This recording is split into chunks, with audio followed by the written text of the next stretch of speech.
खास सत्संग। संतों ने 4 प्रकार का सत्संग रखा।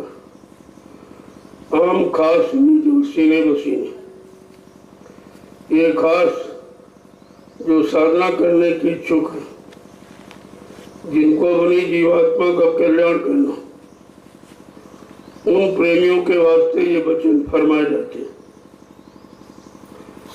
वैसे 4 प्रकार के जीव सत्संग में शामिल होते हैं।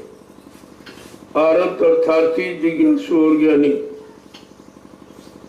जो ज्ञानी है आत्मज्ञानी, आत्मा का ज्ञान जिनको चाहिए, जिनको अपनी आत्मा को जगाना और परमात्मा के पास पहुंचाना और अपने सच्चे घर मंडल मुकाम को जाना है, उनके वास्ते ये वचन फरमाए जाते हैं। और वही जीव इन वचनों को पकड़ते हैं और चलते हैं। बाकी सुनने वाले तो करोड़ों, लेकिन लेने वाले कोई 1000-500, लेकर रखने वाले तो 100-200 ही, और रखकर अपने घर की तरफ चले अपने मंजिल पर पहुंचने वाले कोई बिरले ही होते। सत्संग तो सबको सुनाया जा रहा, अपने अपने कर्मों के अनुसार आप उन वचनों को रोक पाएंगे।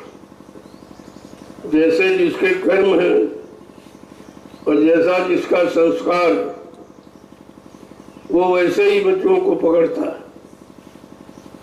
सुनना पकड़ना नहीं है, सुनना तो कानों का स्वभाव है। वो अच्छा बुरा कुछ भी कहो आप सुन लेंगे, और सुन करके वो मन को पकड़ा देते।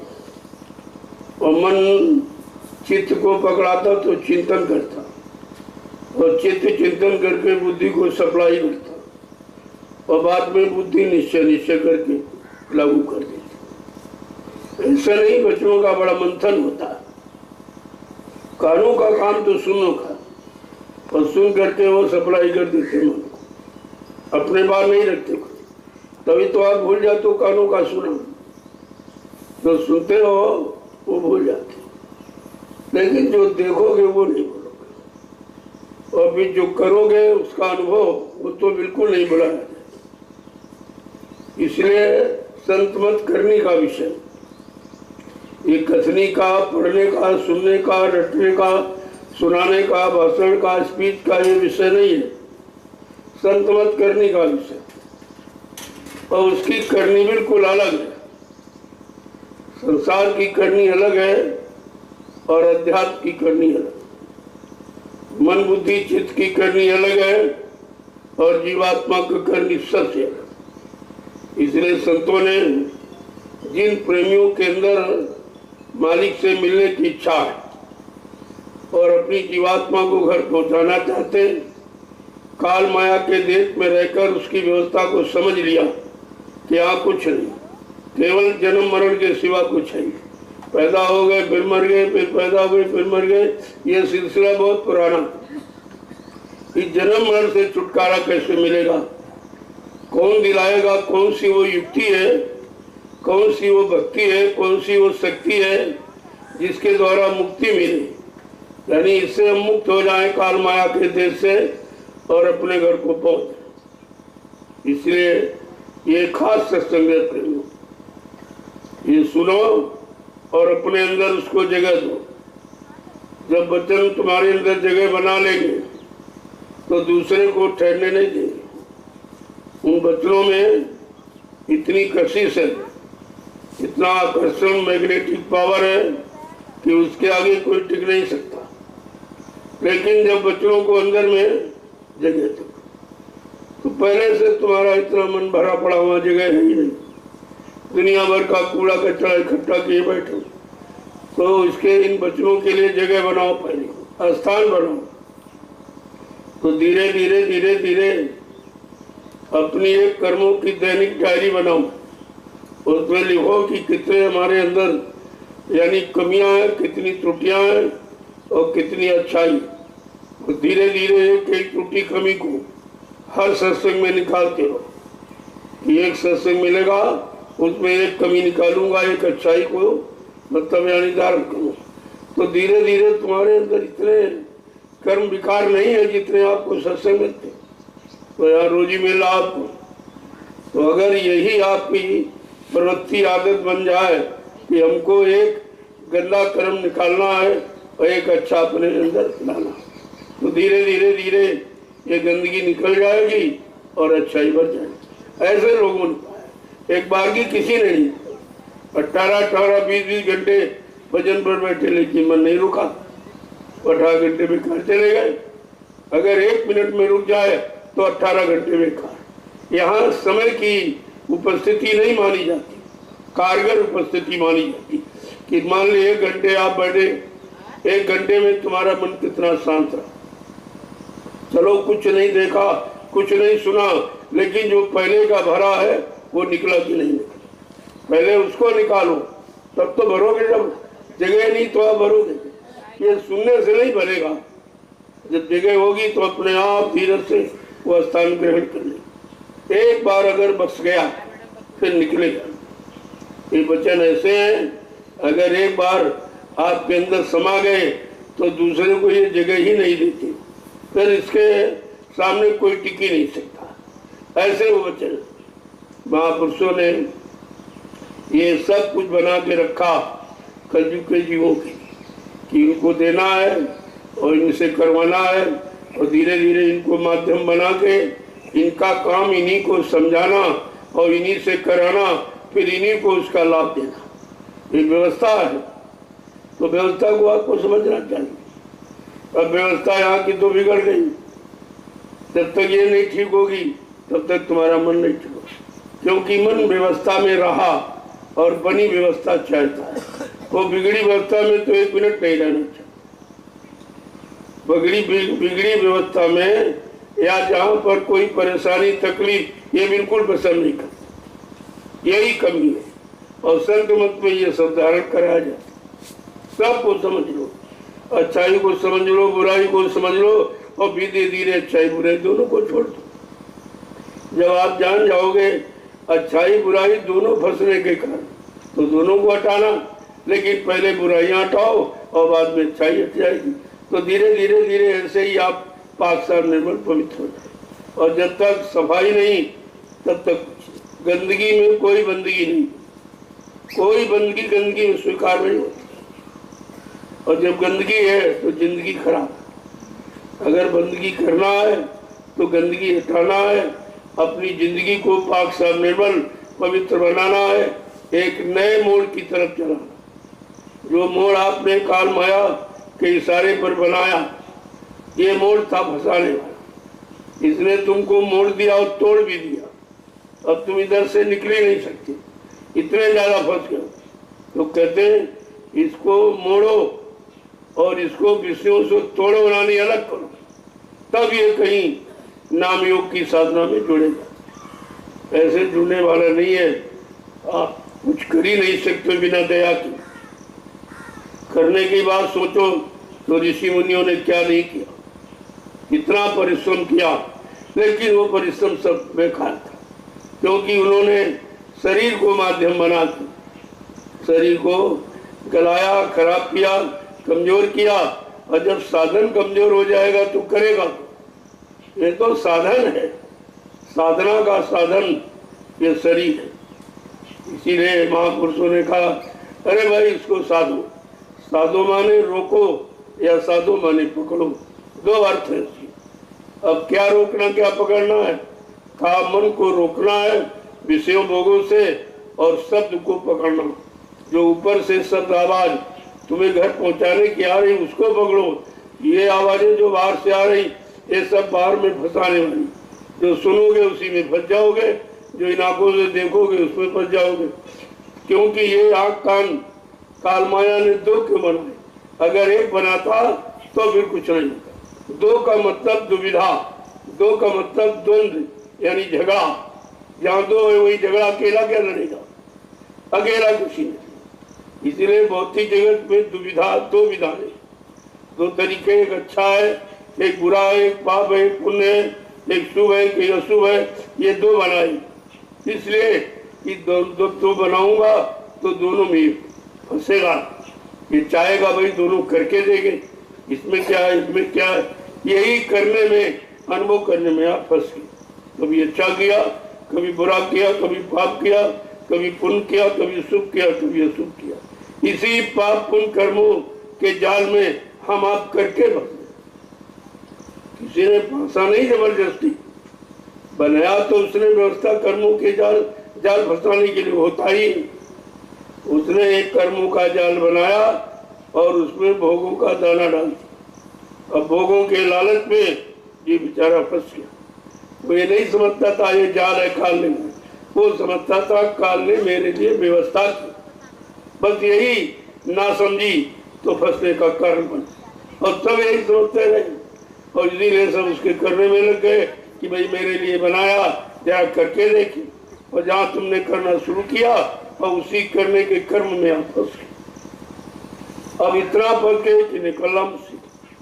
बीच में किसी ने आपको बताया नहीं कि आप फंस रहे हो, उधर मत जाना, उधर मत जाओ, वो फंसने के जाल है, उसने जाल बनाया जीवों को बताने के लिए। ये किसी ने आपको बताया, क्योंकि सब फंसे पड़े थे और सबके अंदर फंसने की इच्छा है कि भाई ये मिल जाए, ये मिल जाए। वो मिलने वाला जो भाव वही फंसने का, विराज मिल जाए, पाठ मिल जाए, धन मिल जाए, दौलत मिल जाए, औरत मिल जाए, पति मिल जाए, बच्चे मिल जाए, मान और सम्मान, ये सब काल का सामान है और उसने जीवों को फंसाने के लिए बनाया। संत महापुरुष इस कर्मों के जाल से आपको अलग करना चाहते। उनका उद्देश्य आप इससे अलग होता। अब अलग आप कैसे हो गए?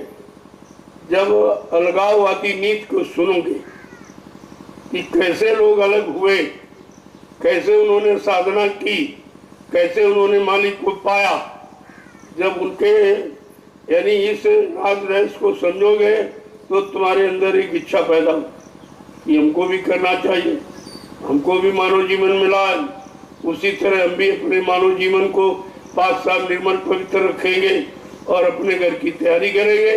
और ये जो तैयारी है ये काल ने तुमको फंसाने की अपनी तैयारी बनाई, तुम्हारा इसमें कुछ नहीं है। इसलिए तुम्हारा अगर होता तो तुम लेके जाते, कोई लेके गया और जो गया उसने बताया भी नहीं। आप अगर तुम्हारा होता तो जरूर बताता कि मैं फले लोग के जा रहा हूँ, बड़ा मंडल मुकाम को जा रहा हूँ, किसी ने नहीं बताया और चले गए।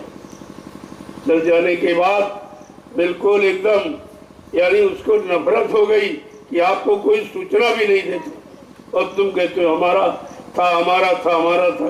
यही हमारे की नासमझी आपको फंसाए बैठी। और तुम्हारा यहाँ कोई नहीं है सतगुरु के सिवा, तुम्हारा कोई, क्योंकि उनको तुम्हारे से लालच नहीं, कोई लोभ नहीं, कोई जरूरत नहीं। वो जो भी करते हैं सब तुम्हारे लिए यानी जीवों के लिए करते। जो हो रहा है ये सब जीवों के लिए, उनका इससे कोई फसाव लगाव नहीं है। वो बिल्कुल अलग खड़े हैं, लेकिन व्यवस्था सब जानती, क्योंकि जो निकला हुआ वो आपको निकालेगा, जो पहुंचा हुआ वही आपको पहुंचाएगा। जिसने मालिक का दर्शन दीदार किया वो कराएगा। ये पढ़ने पढ़ाने वाले ये नहीं करा सकते, इन्होंने देखा ही। जो भौतिक जगत पे आप देख रहे हो ये भी आपने कुछ नहीं देखा। जो पूजा पाठ आपको सिखाई गई उसमें आपने किसी को देखा नहीं। जिसकी पूजा करते हो उसको तो आपने नहीं देखा, वो भी आपको नहीं मिला। इसका मतलब ये पूजा का विधान उससे मिलने का नहीं। यही महापुरुषों ने कहा, अरे भाई तुम शरीर और इंद्रियों से कोई पूजा पाठ करोगे उससे जीवात्मा का कोई भी काम हल नहीं हो। वो बिल्कुल अलग था। शरीर में रहते हुए शरीर के नाते पर बैठे, ये अलग, ये कर्मों से अलग ना। यहाँ से नीचे कर्म शुरू होते। 2 आंखों से देखकर देखने वाले कर्म करते हो, 2 कानों से सुनने वाले कर्म करते हो और खाने पीने वाले कर्म करते हो, पैरों से चलकर जाने वाले कर्म करते हो और आंखों से देने लेने वाले कर्म करते हो, मन से संकल्प विकल्प करने वाले कर्म करते हो और बुद्धि से निश्चय करने वाले कर्म करते हो। ये आपकी कर्म प्रणाली है। तो ये तो जो भी कर्म किए या कर रहे हो ये तुम्हारे हित में नहीं। ये बात समझना बड़ा मुश्किल है, क्योंकि बहुत दिनों से आप अपना समझ के कर रहे और ये अपनापन तुम्हारे में समा गया और तुम उनमें समा गए हो। जब दोनों एक दूसरे में लय और विलय हो गए तब तुम कैसे अपने आप को अलग करो। जैसे उदाहरण के लिए अगर चीनी को पानी में घोल दो तो चीनी फिर आप नहीं निकाल सकते। हाँ, निकालने का तरीका है कि पानी को सुखा दो, तो अग्नि का सहारा लेते, अग्नि से पानी को जला दिया और चीनी फिर अपने रूप में आ जाती। ऐसे हमें आपको इस मन को निकालना है इधर से और उधर पहुंचाना है। इस काम के लिए कितना बड़ा प्रयास किया जाए। ये जमीन खरीद ली, वो जमीन ले ली, वो जमीन ले ली, ये सब क्या है? जमीन हमारा आधार है, बगैर जमीन के तो आप रह नहीं सकते। जमीन पर पैदा हुए हो, जमीन पर जियोगे और जमीन पर मर के चले जाओ, लेकिन जमीन छूटेगी नहीं। इसका मतलब हम सब जीवों का पक्का आधार है भूमि। ये भूमि पक्का आधार। अब ये है कि भूमि किस लिए ली जाए, किस काम के लिए ले जा रही। कोई खेती के लिए, कोई अपने निजी स्वास्थ्य लोभ लालच के लिए कहते नहीं, जीवों को इकट्ठा करने। अगर सारा गुरु परिवार आ जाए तो तुम्हारे पास जमीन अभी नहीं इतनी। 45 करोड़ का गुरु परिवार है तो आपको मालूम ही है, और अभी तो ये एक बूंद भी नहीं आया। जब एक बूंद नहीं आया तब तो आपके पास जगह नहीं। अगर सब आ जाएंगे तब आप क्या? वो कहेंगे आप पहले आ गए थे, आप जान गए थे, हम तो जान नहीं पाए, और तुम जान गए थे, तुमने हम सब के लिए क्या व्यवस्था की। पहले आने का मतलब जो पीछे से जीव आएंगे उनके लिए व्यवस्था बनाना, ये तुम्हारा काम है। और यही व्यवस्था तुमको भजन से ज्यादा लाभ देगी, क्योंकि तुम्हारी बनाई व्यवस्था में लोग बैठ करके भजन भी करेंगे, सत्संग भी सुनेंगे और सेवा भी करेंगे। ये सब लाभ तुम्हारे खाते में होगा, क्योंकि बगैर व्यवस्था के कुछ हो नहीं। गोस्वामी जी महाराज ने इस व्यवस्था को स्पष्ट रूप से समझाने के लिए कहा, ये साधन धाम मोक्ष कर द्वारा और पाए निजे पर लोग संभाल। ये साधनों का धाम है और इसमें एक मोक्ष का दरवाजा। बस इस दरवाजे का महत्व। दरवाजे तो हर शरीर में, लेकिन वो चेतन नहीं, वो जागरूक नहीं है, वो सुसुप्तावस्था में, और उसमें वो जाग भी नहीं सकता, क्योंकि उस जगाने के लिए 5 तत्वों की आवश्यकता। बगैर 5 तत्व वाला शरीर उसको पा नहीं सकता, जीवात्मा को जगा नहीं सकता और मालिक से मिला नहीं सकता। इसलिए पंचभौतिक शरीर उसने बनाया उस मालिक को पाने के। शरीर तो आपके पास 4,84 लाख, इसमें 83,99,999 योनियां जो बनाई वो केवल भोग की, उसमें योग नहीं है, उसमें कोई परमार्थ नहीं है। इसलिए ये मानो शरीर आपको मिला है तो परमार्थ में लगा। एक एक श्वास तुम्हारी परमार्थ के बिना जानी नहीं चाहिए। तब तो आपने जीवन को जीने का ढंग समझ लिया। अभी आप जीने का ढंग ही नहीं जानते, और जब खत्म हो जाएगा तब आप जीने का ढंग सोचोगे, तब क्या होता? जब जीवन निकल गया तब जीने का ढंग आया, तो जीने से मतलब क्या? वो तो समय खत्म हो गया, और समय अनिश्चित है, ना एक घड़ी घटा सकते हो न बढ़ा सकते। हाँ, अगर संत महापुरुषों की दया हो जाए, तुम्हारे पर मेहरबान हो जाए, वो समय में तब्दीली कर सकते, वो बढ़ा सकते, घटा नहीं सकते। उनके अंदर ये शक्ति सामर्थ्य है। बाकी भूमंडल पर किसी के अंदर कोई शक्ति सामर्थ्य नहीं। ऊपर के लोकों में जितने बैठे उनमें भी ये शक्ति सामर्थ्य नहीं कि तुम्हारे जीवन को घटा बढ़ा दे। ये केवल महापुरुषों के और इसी काम के लिए आते। देखते हैं अब ये करने में लग गया है, अब इसकी इच्छा हो रही, चलो कुछ समय इसको बढ़ा दो, उसको समय दे देते। ये घटाना बढ़ाना उनके तभी का संत लेख पर मेख मारे। जो ब्रह्मा ने कलम चलाई हमारे आपके कर्मों के अनुसार, जो अच्छा बुरा लाभ पाने के लिए का संत महापुरुष परमार्थी सेवा में लगाकर और तुम्हारे सारे कर्मों की अदायगी करा देंगे और काल को भनक नहीं पड़े। कितना बड़ा काम आपका होना, लेकिन आप समझते नहीं हो। बगैर आधार के आप कुछ नहीं कर सकते हो। आधार है जमीन, इसी पर पैदा हुए हो, इसी पर जीवन यापन करके और मर के चले जाओगे। और जी यानी भूमि का अर्थ आपकी समझ में नहीं आएगा कि मतलब क्या है। तो इसलिए मरने के पहले ये भूमि तो छूट जाएगी। भूमि आप लेके नहीं जा सकते हो, शरीर में लेके आप नहीं जा सकते हो। जिस शरीर में आप फंस गए हो ममता मोह में, वो भी आपके साथ नहीं, वो आपका है ही नहीं। वो तो जीवात्मा के रहने का मकान है। जब तक जीवात्मा इस मकान में रहेगी ये मकान चलता फिरता रहेगा। और जिस दिन उसका समय पूरा हुआ और उसने मकान को छोड़ा कि तुरंत ये मकान बेकार हो, फिर आप कुछ नहीं कर सकते। इसलिए जीवात्मा के रहते काम करो, काम बना लो, सत्संग सुनो, सेवा करो और भजन करो। ये तीन रास्ते आपके लिए। लेकिन ये सत्संग समझ में कैसे आएगा, उसके लिए माहौल बनाना पड़ेगा। फिर सेवा में आपका मन कैसे लगे, उसके लिए रास्ता निकालना पड़ेगा।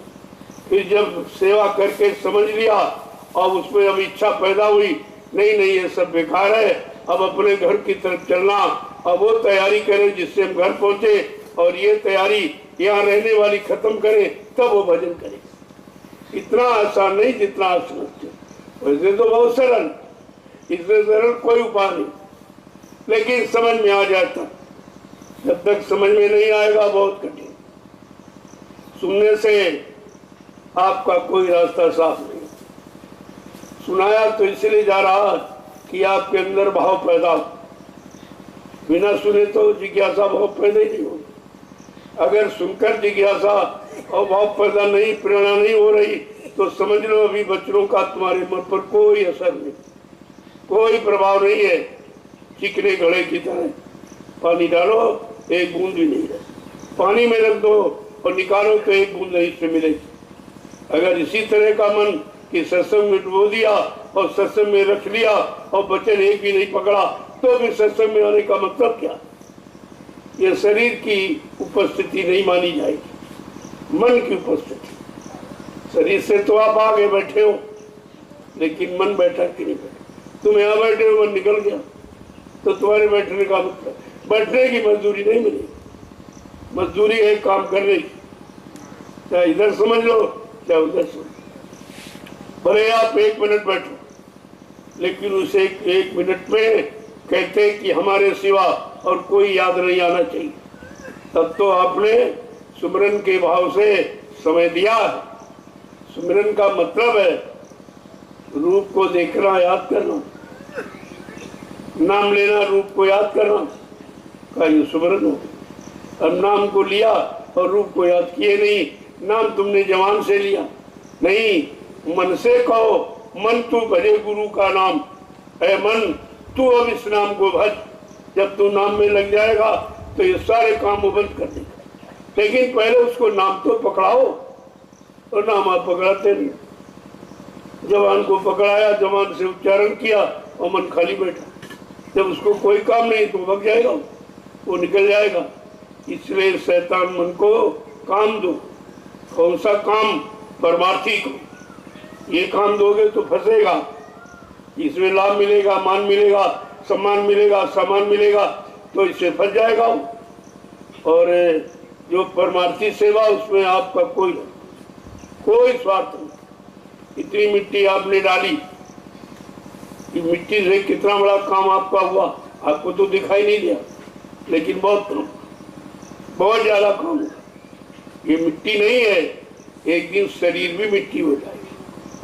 तो शरीर को मिट्टी में मिलने से पहले अगर मिट्टी से ही हमारा काम हो जाए तो इससे सरल कौन सा उपाय? इसलिए मिट्टी खरीदो और मिट्टी ढो।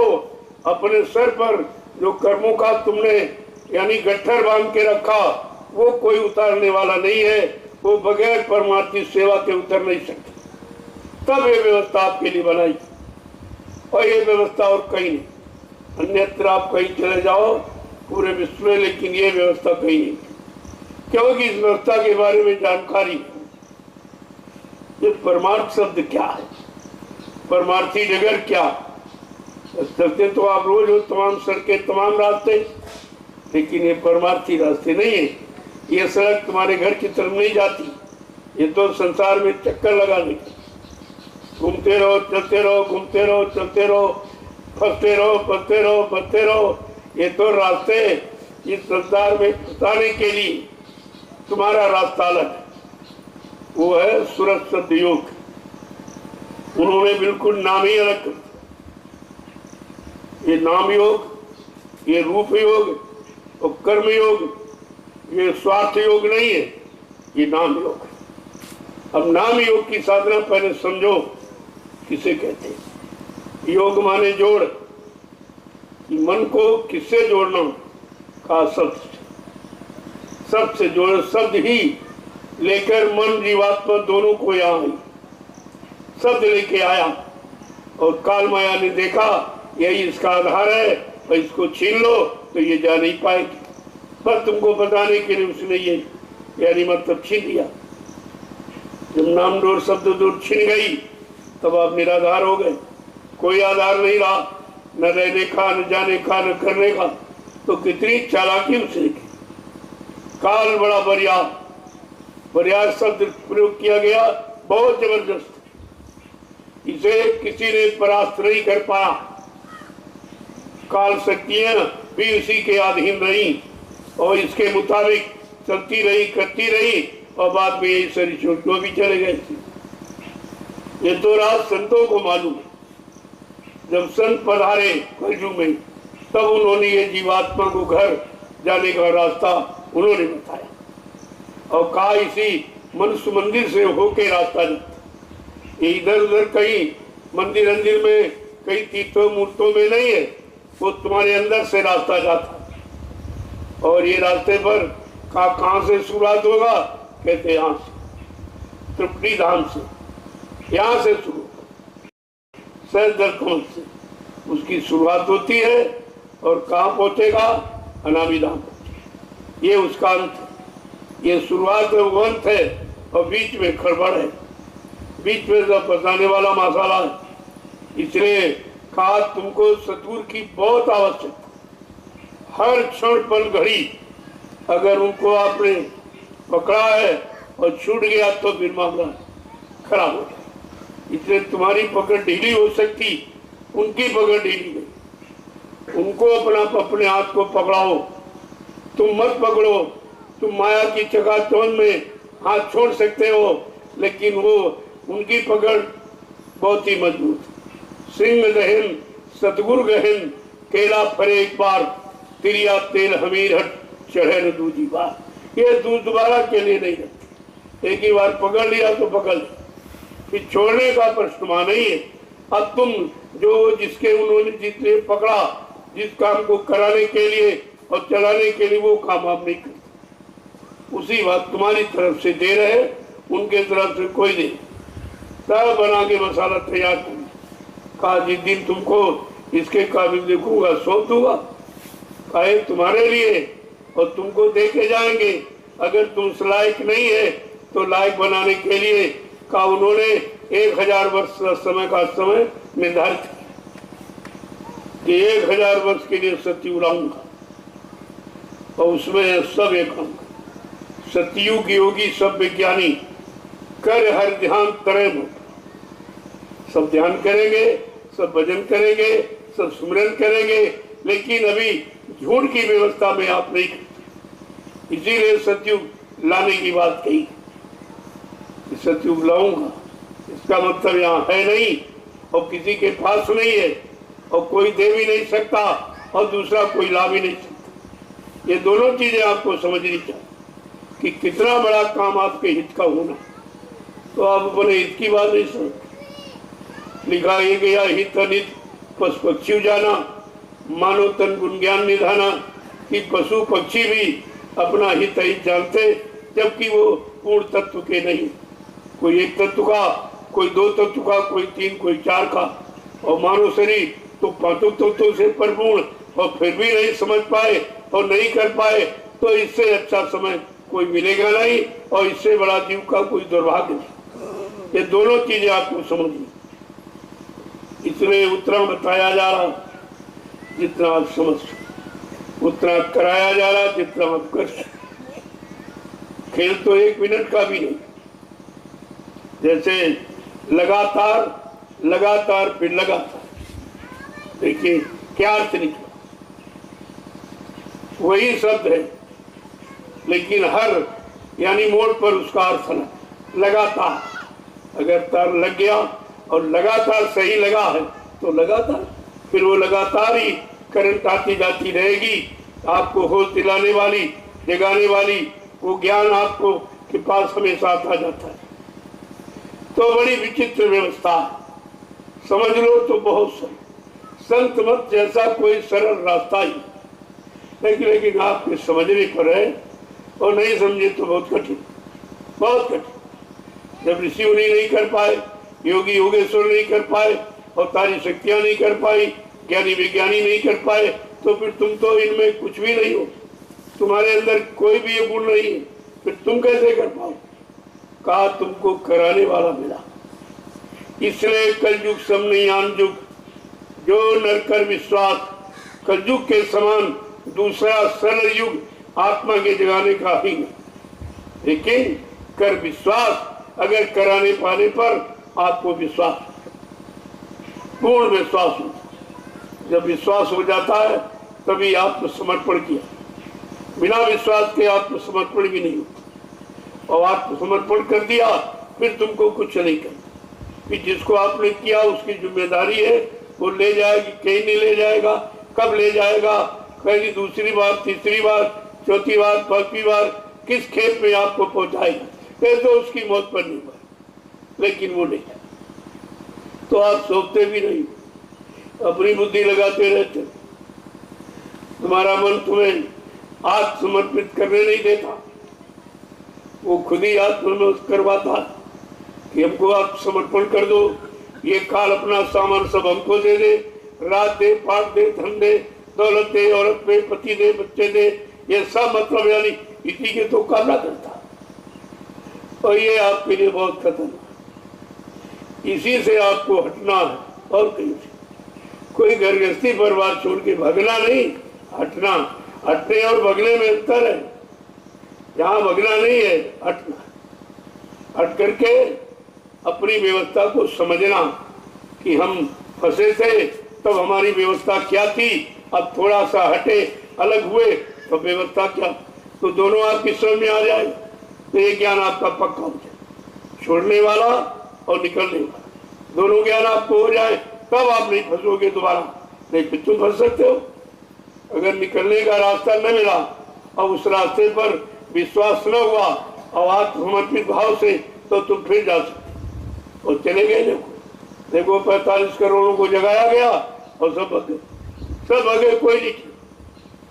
ये मजबूती नहीं थी, ये स्थिर प्रज्ञता नहीं थी, ये दृढ़ता नहीं थी, इसीलिए सब इधर उधर। अब आपको चले थोड़ा, लेकिन दृढ़ता बना, मजबूती के साथ कि जितना चले हैं अब पीछे नहीं हटेंगे, आगे बढ़ेंगे, आगे बढ़ेंगे। तो एक न एक दिन वो मंजिल तुम्हारे कदमों के बीच में, जिस मंजिल से भय लग रहा, डर लग रहा, क्योंकि बहुत ऊंचे है, बहुत ऊपर है, बहुत दूर है, लेकिन जब चलना शुरू कर दोगे तो एक न एक दिन वो मंजिल तुम्हारे कदमों के बीच में आ जाए।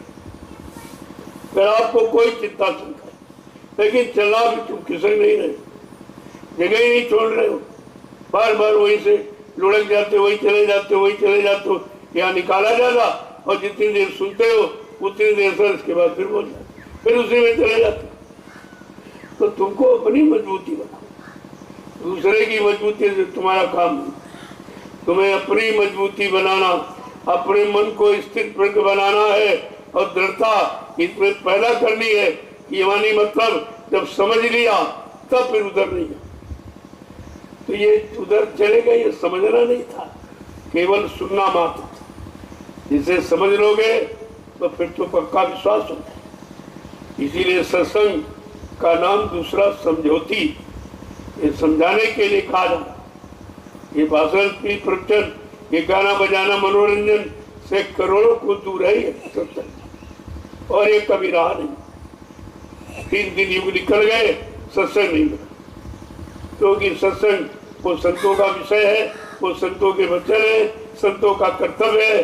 जब संत थे ही नहीं तो ये बताता कौन, और जब आए बताने तो तुम्हारी समझ में नहीं आया। वही अपनी दुनियावी बुद्धि में उनको तोड़ने लगते। तुम महात्माओं को समझने की कोशिश कर, अरे अपने मन को तो समझा नहीं पाए, अपने को समझ पाए, तुम उनको समझना चाहते जिनको कोई नहीं समझ पाया। ना ईश्वर, न ब्रह्म, न पार ब्रह्म, न महाकाल, ये कोई उनको नहीं समझ पाए, तो तुम कैसे समझोगे? इसलिए अपने को समझने में समय लगाओ, उनको मत समझो। वो कब क्या करने लगेंगे, कब किधर जाने लगेंगे, कब किधर तुमको ले जाए, ये तो उनकी मौज मर्जी है। जो जितने चक्कर आप पे लगाएंगे उतने चक्कर काल माया के समाप्त हो रहे। इस चक्करों से भी आपका काम, इधर चलो उधर चलो, वहां चलो वहां चलो, ये उठाओ उठाओ उठाओ, ये सब किस लिए कराया जा रहा? कि तुम्हारे अंदर वैराग और विरक्ति पैदा हो जाए कि हमारा कुछ नहीं, चलना है कला चलना चल, और रुकना है कहते रुके, ठहरना है कि हाँ ठहर, कहते नहीं फिर चलो। तो तुम्हारी तुम बनाई व्यवस्था में तो कभी निकल ही नहीं सकते, और जा जाते वहाँ व्यवस्था बनाने लगते या व्यवस्था की मांग करने लगते, तो क्या फिर फंस रहा आपको? निकलना नहीं, तो निकलने का भी भाव ही काम, और बिना भाव के भक्ति होती है। बगैर भक्ति के शक्ति मिलती नहीं, और बगैर शक्ति के मुक्ति होती नहीं। ये सब जानकारी आपको रखनी चाहिए। जय गुरुदेव, जय गुरुदेव, जय गुरुदेव, जय गुरुदेव। नाम किसका?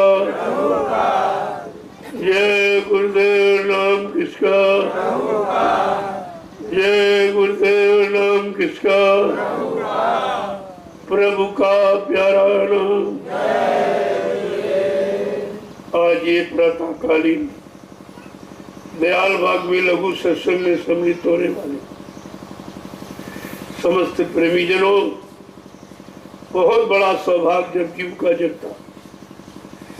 कोई अच्छा कर्म आपका किया हुआ सामने आ गया, वो कर्म आपको घसीट के आगे आया, क्योंकि उस कर्मों का परिणाम यही कि पुण्य पुंज बिन मिले न संता, और संत बिना सूझे नहीं पंथा। बगैर पुण्य कर्मों के संत महात्मा मिलते ही नहीं। ये पुण्य कर्म आपको क्यों सिखाए गए? लेकिन सिखाए गए और आपने उनका अर्थ नहीं समझा। इनका मतलब क्या, इनसे मिलेगा क्या, ये क्यों कराए जाते, क्यों सिखाए जाते? कहते इनसे तुम्हें महात्माओं की पहचान हो। बिना पुण्य कर्मों के महात्मा मिलते ही नहीं, और बिना उनके मिले जीवात्मा का कल्याण हो ही नहीं सकता। ये दोनों चीजें निश्चय।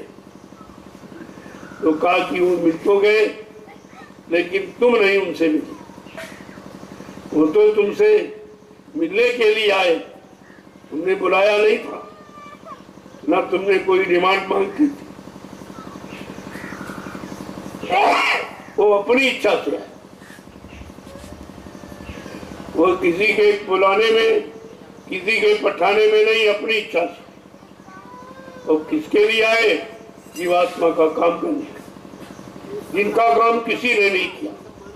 यहाँ सब मन इंद्रियों की दास्ता और गुलामी करते रहे, लेकिन जीवात्मा का, क्योंकि मालूम ही नहीं था।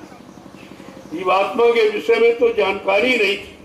ये जीवात्मा क्या है, कहाँ से आई और क्यों आई, इसका मतलब क्या है, किसने फंसा लिया और किसमें फंसा लिया, और उनसे कौन निकालेगा, कौन छुटकारा दिलाएगा, ये सब जानकारी का नाम है सत्संग। जब सत्य का संग कर लोगे तो ये काल माया ने जो झूठ का ये मसाला बनाया आपको फंसाने के लिए, आप उससे निकल। लेकिन सत्संग नहीं सुनोगे, नहीं समझोगे, नहीं करोगे, तो अभी नहीं निकल। इतनी मजबूत उसकी व्यवस्था है। जब वो ऋषि मुनि हजारों वर्ष जंगलों में, इसी जंगल, ये सब नैमिषारण्य जंगल, इसी जंगल में, क्योंकि जब 88,000 ऋषि थे तो उनके लिए इतनी बड़ी संख्या कोई एक जगह थोड़ी नहीं, इस हिसाब से जगह चाहिए। तो ये पूरा नैमिष ये ऋषि मुनियों की तपोभूमि है, यहाँ उन्होंने तपस्या की और उसी भूमि पर आपको लाया गया। अभी तो बहुत थी, मथुरा में आपको ले जाया गया, लेकिन कभी ये नहीं कहा कि मथुरा तपोभूमि, ये कभी नहीं कहा वहां कि ये भूमि 88,000 ऋषियों की, यहीं से सत्युग के अंकुर निकलेंगे, ये कभी नहीं कहा। ये वहां का काम नहीं, ये तो जहां का काम है वहां आपको ले जाया जाएगा, वही आपसे कराया जाएगा। वहां तो ये कुछ हो नहीं सकता, क्योंकि धीरे धीरे मधुबन बस्ती में परिवर्तित, दूसरा बस्ती। पहले तो मधुबन था, वो काल शक्ति का लीला क्रिया केंद्र था, वहीं उन्होंने लीला की, यानी लोगों को फंसाने के लिए, लोगों को बहकाने के लिए, लोगों को भरवाने के लिए। ये सब तुम्हारे साथ इसीलिए लगे कि किसी तरह से ये जाने न पाए। वैसे ये सब तुम्हारे दुश्मन ही, जो तुमको सही साथ सच्चे रास्ते पर न चलने दे, न चलने का रास्ते की जानकारी करने दे और फंसा के रखे, इतने बड़ा दुश्मन को। और तुम उसी की पूजा करते हो। उसने बड़ी पूजा भी कराई तुमसे, तुमको परेशान भी किया और तुमको फंसाया भी, और घर से, घर के मालिक से जुदा किया और बड़ी पूजा भी करा। और लोग बड़े हंसी खुशी से उसकी पूजा, काल की, ये काल की पूजा। चाहे पूजा करो, कुछ भी करो, काल तुम्हारा हो नहीं सकता, काल तुम्हारे पर दया कर नहीं सकता, काल तुमको निकाल नहीं सकता, और काल खुद ही वहां नहीं जा सकता। उसके लिए तो हिदायत है कि तू उधर नहीं जाएगा, मालिक से तू कभी नहीं मिल पाएगा, यही श्राप। तो बेचारा श्राप, बस वो तो फंसा पड़ा हुआ, तो तुम्हें कैसे निकलने दी? तो उसने तुम सबको फंसाने के लिए विचार बना दिया, जिसको तुम कहते हो लाभ, कि लाभ मिल रहा, हमारी व्यवस्था है, ये हमारी रहने की व्यवस्था है। अरे तुम रहने की व्यवस्था करने आए हो कि यहाँ से चलने की व्यवस्था नहीं? अब सब रहने की व्यवस्था बना, मकान बनाया रहने के लिए, जमीन बनाई रहने के लिए, पद पत्नी बाल बच्चे बनाए रहने के लिए, मान और सम्मान और सामान ये सब इकट्ठा किया रहने की। तो जाने की कौन तैयारी कर? चलने की तैयारी तो कोई नहीं कर रहा, सब रहने की तैयारी कर रहे और रहने का सामान मांग रहे, ये दे दीजिए, ये दे दीजिए, ये करा दीजिए, ये करा दीजिए। अब वो भूल गए जो तुम मांग रहे हो वो सामान तुम्हारा, जो पहले मांगा उसी से परेशान हो, और मांग लोगे और परेशान और फंस जाओ। अरे भाई, दर्द के लिए एक ही फोड़ा काफी है, और तुम 10-20 फोड़े मांग लोगे तो रात को सो पाओगे? रात दिन ये तुम्हारा रहना दुश्वार हो, और वही तुम कर रहे हो। यहाँ चलने की तैयारी और तुम फंसने की तैयारी कर। यहाँ ये फंसने के लिए नहीं बनाया जा रहा, ये जो जमीन खरीदी जा रही, ये सब प्रेमियों को इकट्ठा करने। कहाँ इकट्ठा करेंगे? आपके पास कितनी भूमि है अभी? परिवार कितना? अरे परिवार देखकर यानी मकान बनाया जाता कि एक मकान में गुजारा नहीं, चलो भाई दूसरा बना दो, तीसरा बना दो। क्योंकि जब परिवार की संख्या ज्यादा है तो उसी हिसाब से रहने की व्यवस्था आपको बनानी पड़ेगी। और तुम परिवार को भूल गए कि तुम्हारा 45 करोड़ का परिवार, और एक दिन वो सब आ जाएगा तो तुम कहाँ रखोगे? तो उसके लिए व्यवस्था बनाई जाए, उसकी चिंता तुमको नहीं है, चिंता उसको है जिसने गणना गिनती करके इनको शामिल किया, भर्ती किया। उसको अपने परिवार की चिंता, अपने बच्चों की चिंता उसी को होती, पड़ोसियों को नहीं होती। और आप ये समझते नहीं, ये क्यों हो रहा, ये क्यों हो रहा, यूं क्यों? अरे ये मत सोचो, ये सोचो कि हमारा काम करो। तुमको अपने काम की चिंता रखनी चाहिए, यहाँ क्या हो रहा और क्यों हो रहा, किस काम के लिए हो रहा, तुम इसको समझ नहीं सकते। तो इसमें बुद्धि मत हो, ये मानव बुद्धि के परे खेल है, तुम्हारे बस का नहीं है। लेकिन ये है कि अगर लगे रहोगे तो तुम्हारा काम हो जाए। तुम्हारे लिए यही बहुत कि काम हो जाए और करना ना पड़े, और तब तो और सरल। तुम कहाँ कर सकते? तुम एक दूसरे जमीन कहीं नहीं ले सकते, तुम्हारे पास है ही नहीं इसके लिए कुछ। जो है वो परिवार के हवाले आपने कर रखा, पहले से आप आत्मसमर्पित हो वहां, तो तुम इधर कैसे खर्च करो? इधर आत्मा नहीं लगी, इधर बड़े भाग्यशाली प्रेमियों का लगी, जिनको अपने घर जाना वो सब का सब इधर समर्पित कि जाना तो ऐसे भी साथ में नहीं, चलो ये इसको लगा दो तो कम से कम हमारी कवाई सही जगह तो लग जाए, और इसी बात की आपको चिंता रह जाएगी। अंतमति सो गति, अगर अंत में जो चिंता जो विचार रह गया बस वही आपका जन्म हो जाए, वही जन्म हो जाए। जहाँ आशा था बासा, मन का यही तलाशा। जहाँ आशा आपकी लग जाएगी और अंत समय में रह जाएगी, बस वही आपका जन्म। इसलिए कहते कोट कोट मुनि यतन कराई, अंत नाम मुखावत। उन्होंने बड़ा प्रयास किया कि अंत में अगर नाम याद हो जाए तो उसका काम हो जाए, लेकिन याद कैसे जब कभी याद ही नहीं किया। याद तो माया के सामान को, माया के गंदे रिश्ते को आपने याद किया, उसी में रहे हो, तो अंत समय में वो नाम आपके जबान पर नहीं। इसलिए आपको ये नया नाम आपको दिया जाए। ये नाम अगर तुम्हारी जबान पर अंकित हो जाए और तुम श्वासों की माला पर इस नाम को अंकित कर लो तो 24 घंटे सुमरन। स्मरण किया नहीं जाता होता, ध्यान किया नहीं जाता होता, भजन किया नहीं जाता होता, लेकिन होने वाला ये स्थिति परिस्थिति कब बनेगी, उसी की तैयारी हो रही। अभी आपको चिंता है, भी रहेंगे कहाँ, खाएंगे कहाँ, रिश्ते नाते कैसे बनाएंगे, पैसा नहीं, बेटी और बेटा का ब्याह शादी कैसे करेंगे, इनको कैसे पढ़ाई लिखाएंगे, कैसे नौकरी धंधा इनको दिला पाएंगे। अभी तो ये चिंता में समाई हुई तो भजन कैसे करो। इसलिए इस व्यवस्था को ठीक करने के लिए दूरदर्शी व्यवस्था का गठन किया कि आपको इससे दूर कर दिया। ये चिंताएं तुम्हारे में नहीं रहेंगी, ये चिंता दूरदर्शी हरेगी। दूरदर्शी तुम्हारी सारी चिंताओं का समाधान करेगी। तुम्हारे बस की बात नहीं है, तुमने तो बहुत जोर लगा लिया, लगाते लगाते रिटायर हो गए तो हुआ कुछ। लगाते लगाते शरीर की अवधि और शरीर का समय और ये श्वासें आपने खत्म कर डाली, लेकिन काम कुछ नहीं, कोई चिंता आपके दिमाग से भी निकली नहीं। इसलिए दूरदर्शी व्यवस्था का गठन किया। ये दूरदर्शी तुमको सारी चिंताओं से दूर कर और सारी व्यवस्था से तुमको दूर रखेगी। वो तुम्हारी व्यवस्था वो राजकोष से, लेकिन राजकोष में तो कहते कुछ है ही नहीं। ये तो कहते राजकोष खा चोरी करके, छीना झपटी करके, गुमराह करके जनता को सब इधर उधर कर दिया। कहते गरीब हो गए तो क्या इतिहास झूठा है, तो सोने की चिड़िया कहा जा रहा भारत। ये सत्य क्यों कहा गया? अगर था नहीं तो कहा क्यों गया? और आज तो कागज की भी नहीं, सोने की थी वो, कागज की भी नहीं, मिट्टी की। तो बात तो आपको समझनी चाहिए, जो थी वही फिर लाई गई, और उसको लाने में के लिए क्या करना पड़ेगा? व्यवस्था परिवर्तन। इससे नहीं, जो व्यवस्था आप देख रहे हो इससे कुछ नहीं।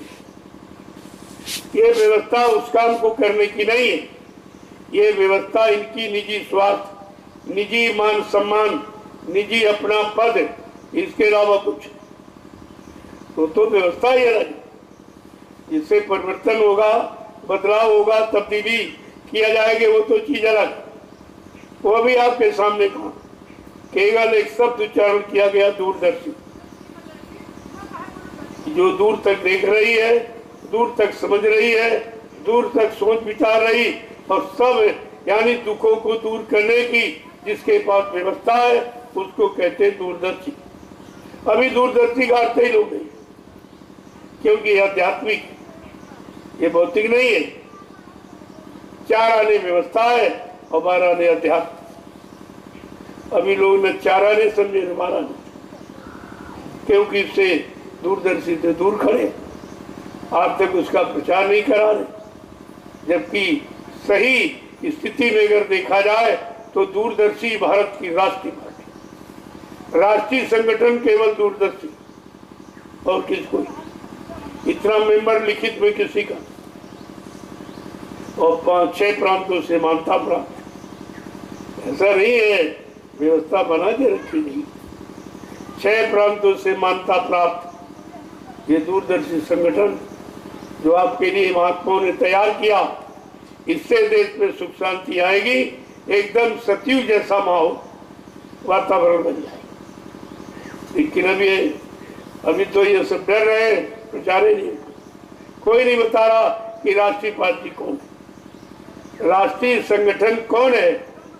देश को संगठित करने के लिए और सबके संगठन को मजबूत करने के लिए, चाहे परिवार का हो, चाहे समाज का हो, चाहे देश दुनिया का हो, सब संगठनों को मजबूत करेगी। ऐसा संगठन है जिसका नाम दूरदर्शी, और सुनकर भी लोग अर्थ नहीं निकाल पाए। इतना बड़ा कोई विद्वान नहीं जानता जो महात्माओं के शब्द का अर्थ निकाले, वो तो शब्द ही अलग है। इसलिए आपको ये सब समझना चाहिए।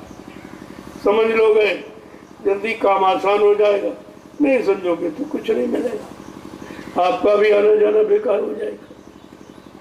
इसलिए आओ तो कुछ करने के लिए, कुछ सेवा करके जाओ, और तो तुम्हारे हाथ को लगने वाला नहीं है, अरे सेवा ही कर लो, इसमें कौन सा रुपया पैसा खर्च कर। और जहाँ रुपया पैसा खर्च करके जो चीज नहीं पाई जा सकती वो सेवा से आपको मिले, इतना बड़ा उसका लक्ष्य उद्देश्य है। लेकिन समझोगे तब तो कल भजन के बारे में बताया, तो हमारे मानव जीवन का मुख्य अर्थ आधार भजन है, और भजन के लिए ये शरीर आपको दिया। अगर बाल बच्चे पैदा कराने होते, भोगों में फंसाना होता और सांसारिक भौतिक लाभ दिलाना होता, तो उसके बाद 83,99,999 शरीर है, उन्हीं में आपको दे देता। खूब कमाओ, खूब कमाओ, खूब कमाओ, खूब फंसो, खूब रो, खूब चिल्लाओ, उसके लिए काफी था। लेकिन ये अवसर जो मिला रोना धोना खत्म करने की, एक बार कर लिया तो हमेशा का रोना धोना समाप्त हो जाए। न कभी आना है, न कभी फंसना है, न कभी रोना है, कुछ भी आपको नहीं करना। लेकिन समझ लोगे था तो कहा, अगर प्रसन्न चित्त रहना चाहते हो कि हमेशा प्रसन्न चित्त रहे, हमेशा चिंता रहित रहे, तो आपको एक ही काम है, भजन, यानी भगो। यहाँ से भगो और दूसरा और भजन माने अभ्यास करो। कहते हमको एक काम बन गया, यानी यानी मतलब हमारे अभ्यास में आ गया, हम जान गए। जब जान गए तो भगो, अपने घर की तरफ चलो। भजन का सच्चा अर्थ यही, भगो यहाँ से, चलो अपने घर चलो। दूसरे के रात में यहाँ रहकर कितने युग निकल गए, आपको कुछ नहीं मिला, रोने के सिवा आपको कुछ मिला ही नहीं। इसलिए अगर रोना खत्म करना है तो भजन करो, कि सारे दुखों का निवारण समाधान एक भजन ही ऐसा रास्ता। गोस्वामी जी महाराज ने जब रामचरितमानस को लिखा तो उन्होंने उत्तरकांड लिखा, इसमें तुम्हारे जीवन के सारे प्रश्नों का उत्तर है और तुम्हारे जीवन की सारी समस्याओं का समाधान है, उसको लिखा।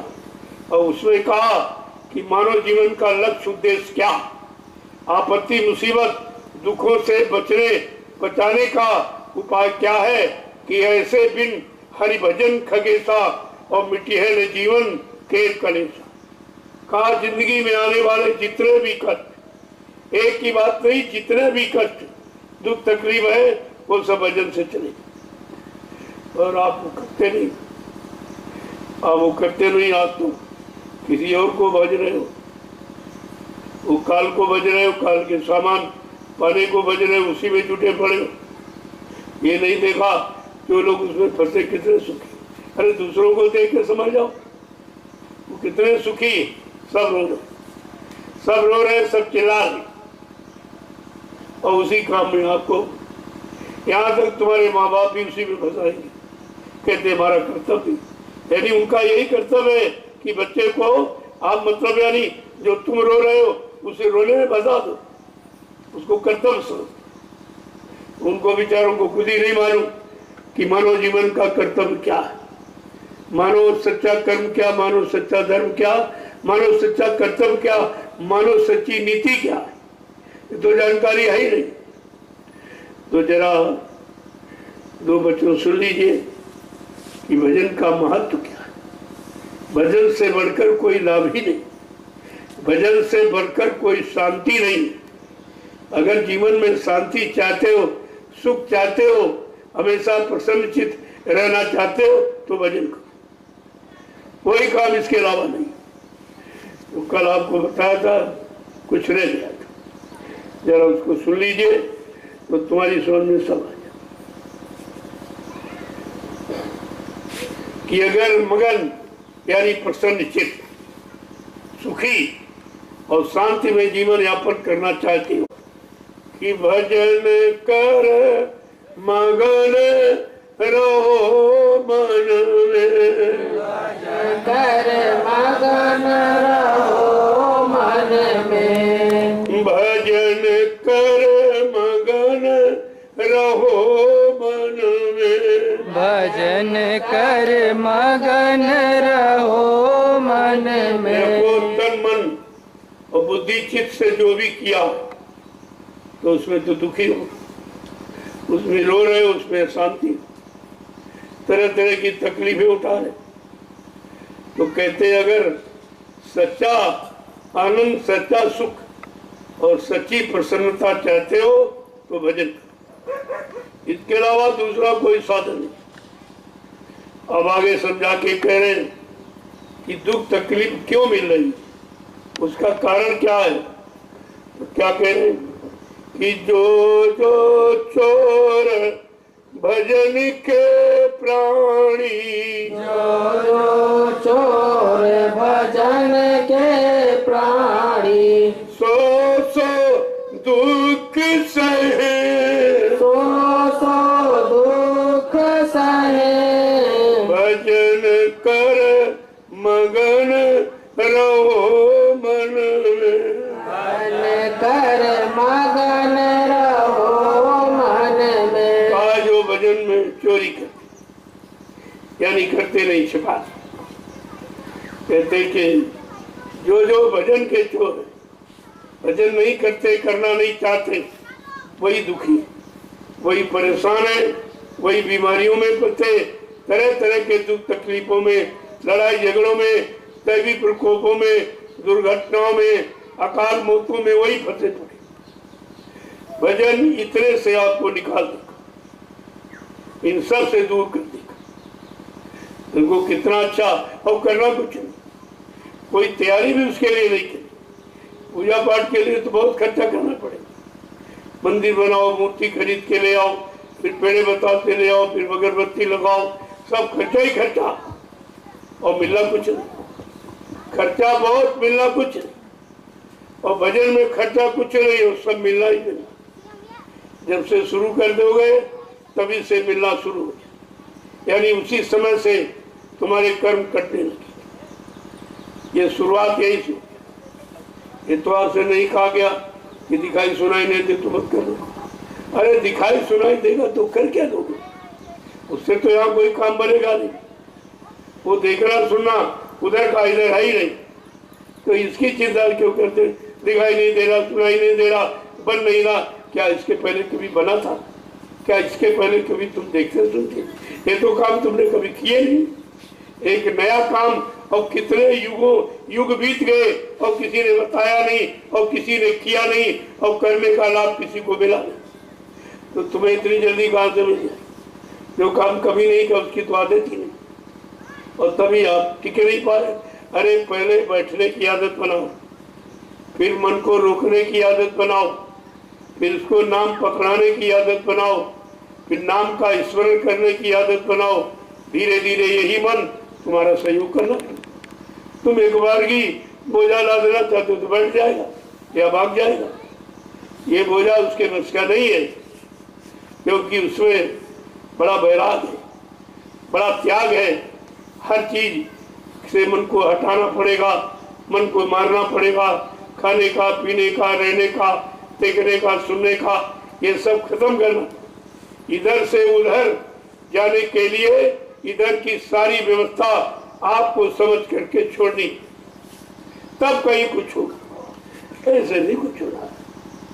कहते जो भजन नहीं करते वही क्या क्या उनको यहाँ मिला, कौन इनको धक्के मार रहे कि काम क्रोध के धक्के खावे, काम क्रोध के धक्के खावे, लोभ नदी में डूब मरे, लोभ नदी में डूब मरे, भजन कर मगन रहो मन में, भजन कर मगन रहो मन में। कहते आलस नींद सतावे उनको आलस, तंद्रा निद्रा उंघाई जमुहाई, ये काल का सामान है। ये भेजता भजन के वक्त ताकि ये भजन कर नाम की कमाई कर ना पावे, ये सदगुरु के आदेश को मान न पावे, वचन इसको भुला दो ताकि कुछ कर न पावे। अगर ये सब जाग गए और सब जीवात्माएं निकल गई तो हमारा देश खाली हो जाए। उसको अपना देश चलाने की इतनी बड़ी चिंता, लेकिन दयाल जो आया है उसने ये पहली बार संकल्प लिया कि अगर काल को चिंता फंसाने की है तो दयाल को उससे 1000 गुना चिंता अपने जीवों को निकालने की। ये दोनों की होड़ है। अब काल दयाल की होड़ में तुम किधर, तुम्हारा पक्ष क्या है? क्या निर्णय आपने लिया कि काल की पारी में खड़े हो कि दयाल की पारी, काल का काम कर रहे हो कि दयाल का, काल के सामान को इकट्ठा कर रहे हो कि काल के सामान को छोड़कर और दयाल का सामान यानी नाम की कमाई करके अपने घर जाने की तैयारी कर रहे हो। ये तो आपको सब समझना पड़ेगा, बिना इसके कुछ नहीं होगा। एक एक शब्द को देखो कैसे समझा जाए कि आलस नींद सतावे उनको, आलस नींद सतावे उनको, नित नित परम बहे, नित नित परम बहे, भजन कर मगन रहो मन में, भजन कर मगन रहो मन में। अगर भजन करने में अगर नींद आ जाए समझ लो काल के पैरे में आप चली, काल आपको करने नहीं देना चाहिए, इसीलिए नींद को ये सब उसके साधन है। तुमको भजन से अलग रखने के उसके बाद बहुत साधन, क्योंकि फंसाने वाला बहुत होशियार है, ऐसे नहीं फंसा पाया। क्योंकि जो शुरुआती दौर में तो जीवात्मा आती थी चली जाती, क्योंकि कोई कर्म किया नहीं था। जब कर्म नहीं किया तो वो रोक नहीं सकता था, वो कर्मों के जाल में फंसा के रोके, ऐसे नहीं रोक पाए। जीवात्मा चली जाती थी, आती चली जाती। उसने सोचा रे मेरा तो कोई मतलब ही नहीं निकल रहा, जिसके लिए तपस्या सत्पुरुष की अखंड तपस्या और आशीर्वाद और वरदान ये मांग लिया कि चेतन जीवात्मा होगा, लेकिन जीवात्मा तो मेरे अधिकार से बाहर है। वो तो आ रही जा रही हमारा कोई कानून, हमारा कोई सिद्धांत नियम इन पर चलने वाला नहीं।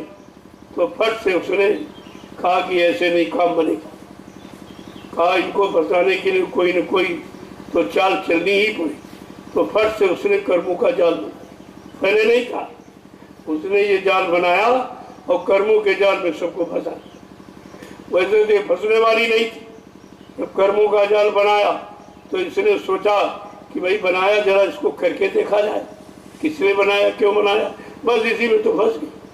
इसी करने कराने में तुमने अच्छा भी किया बुरा भी किया और पाप भी किया और पुण्य भी किया, ये सब कर्म आपने किए, लिहाजा उन्हीं कर्मों की अदायगी के लिए आप फंस गए और इतने करते ही चले जा रहे हो, बढ़ाते चले जा रहे, क्योंकि 3 युगों में कोई आया नहीं संत महापुरुष जो आपको छुटकारा दिलाता या उससे अलग रखता, वो तो आए नहीं थे और वो आए कलयुग में। तब तक वो 3 युगों में वो सब मजबूत फंस गए। उसने अपनी व्यवस्था फंसाने की एकदम मजबूत बना कि कोई नहीं निकल पाएगा, कोई इनकार ही नहीं करेगा, ऐसी व्यवस्था बना। अब उसकी 2 व्यवस्थाएं हैं, 2 विधाएं, इसको दुविधा कहते हो। 2 विधाएं बनाई, एक पाप एक पुण्य, और उसी 2 विधाओं में हम आप फंस गए हो। अब मतलब यार निकल लो, अब कोई निकालने वाला मिल जाए तो निकल जाओगे, नहीं तो फंस जाओगे। जब उसने फंसाने के लिए बनाया तो तुम निकल कैसे? हाँ, कोई निकला हुआ मिल जाए तो वो तो निकाल, वो आपको धीरे से एहसास भी करा देगा, सब एहसास करा देगा और एहसास करके आपको निकाल देगा। लेकिन एहसास करके भी तुम समझ ही नहीं पा रहे हो कि इनका एहसास कराना कितना अलग है। अगर ये एहसास दुनिया में करते तो हम फंस जाते, वो तो बसा लेता तो छोड़ता नहीं आता, वो नहीं छोड़ता। तो इसीलिए तुम्हारे साथ तो सब कुछ किया जाता, लेकिन आप किसी निर्णय को ले ही नहीं पा रहे हो कि कोई समझ तुम्हारे अंदर पैदा नहीं हो पा रही, करने के बावजूद भी नहीं हो रही। आगे क्या कह रहे हैं कि गुरु संग प्रीति करे नहीं पूरी, गुरु संग प्रीति करे नहीं पूरी, नाम न डोर कहे, नाम न डोर कहे, भजन कर मगन रहो मन में, भजन कर मगन रहो मन। आप फंसने का कारण है कि आपने जिनसे प्रेम किया उन्होंने फंसा दिया, वो फंसाने वाला प्रेम था। कहा अगर गुरु के संग प्रेम करते तो निकालते, वो एहसास भी करा देते, निकालते। भाई और किसी शरीर में तो आप लग जाओ तो फंस जाओगे, अगर उनके साथ जुड़ गए तो तुम्हारा काम बन जाएगा। वो तो सब तरफ से काम बनाने के लिए आए और सब तरफ का एहसास करा के तुम्हें धीरज से निकाल दे, तुमको पता भी नहीं चलेगा कैसे निकल। अगर और कहीं अभ्यास करते जरा इनको, इनसे मिल ले, इसको देख ले तो फंस, वहां निकलने का सामान नहीं है। वो फंसे हुए शरीर है सब, वो सब भोगों के शरीर है, और फट से स्पर्श हुआ तो भोग में फंस जाओ, निकल नहीं सकते। अगर उनसे निकलना होता तो इनको आने की क्या जरूरत है, इनको दर्शन की क्या आवश्यकता? भाई दर्शन जो दिया जा रहा उससे तो नुकसान ही हो रहा था। इतने गंदे गलीज की बातें, इनको कोई छुएगा, लेकिन वहाँ कोई परहेज नहीं। धोबी कभी गंदगी का परहेज नहीं करता, अगर गंदगी का परहेज करेगा तो कपड़ों की सफाई नहीं कर सकता। ऐसे ये आत्मा के धोबी अगर ये परहेज करेंगे तुम्हारे बुरे और पाप कर्मों से, तो जीवात्मा को पाप साफ नहीं कर सकते। उनके अंदर कोई भेदभाव नहीं। जो गंदगी को साफ करना जानता वो गंदगी से क्या डरेगा? गंदगी तो क्षणमात्र में यानी खत्म हो जाती छूटी। दरस परस मुख भंजन पाना, ये तरीके दर्शन से, स्पर्श से और प्रसादी से। और विप्र का सुन वेद, विद्वानों ने कहा कि भाई वेदों का भी ये मत है, क्योंकि वेद कहते हम तो ये काम कर नहीं सकते, हमको पढ़ के आप कुछ नहीं पाओगे। लेकिन कहा कि हम थक गए संतों के वचनों के आगे। 4 वेद, 6, 7, 18 पुराण, 19 उपनिषद और 36 ऋचाएं, ये सब थक गई। क्या कह रही कि वेद थके, ब्रह्मा थके और थकी गए शेष महेश, और गीता का जहाँ गम नहीं वो सदगुरु का देश, उस अखंड और मतलब दिव्यलोक से। तुमको यहाँ कौन फंसा सकता है?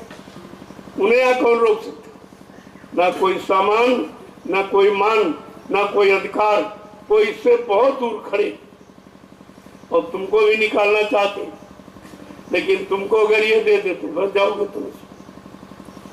इसलिए माध्यम तो आपको बनाएंगे, लेकिन करेंगे खुद, क्योंकि तुम करके फंस सकते। तुम्हारा निकलने का अभ्यास है नहीं, फंसने का आभास है। अभी थोड़ा है तो फंसे हो और ज्यादा मिनट दो फंसो और ज्यादा फंसाओ। कहा कि ऊपर तो ऐसे ऐसे लोग हैं कि जहाँ स्त्रियों का लोग सब नारियां ही नारी। जब यहाँ गलीज और गंदगी, मल और मूत्र, जब उसमें तुम फंसे हो तो उधर कैसे निकलो? उधर तो निकला बहुत मुश्किल हो जाए।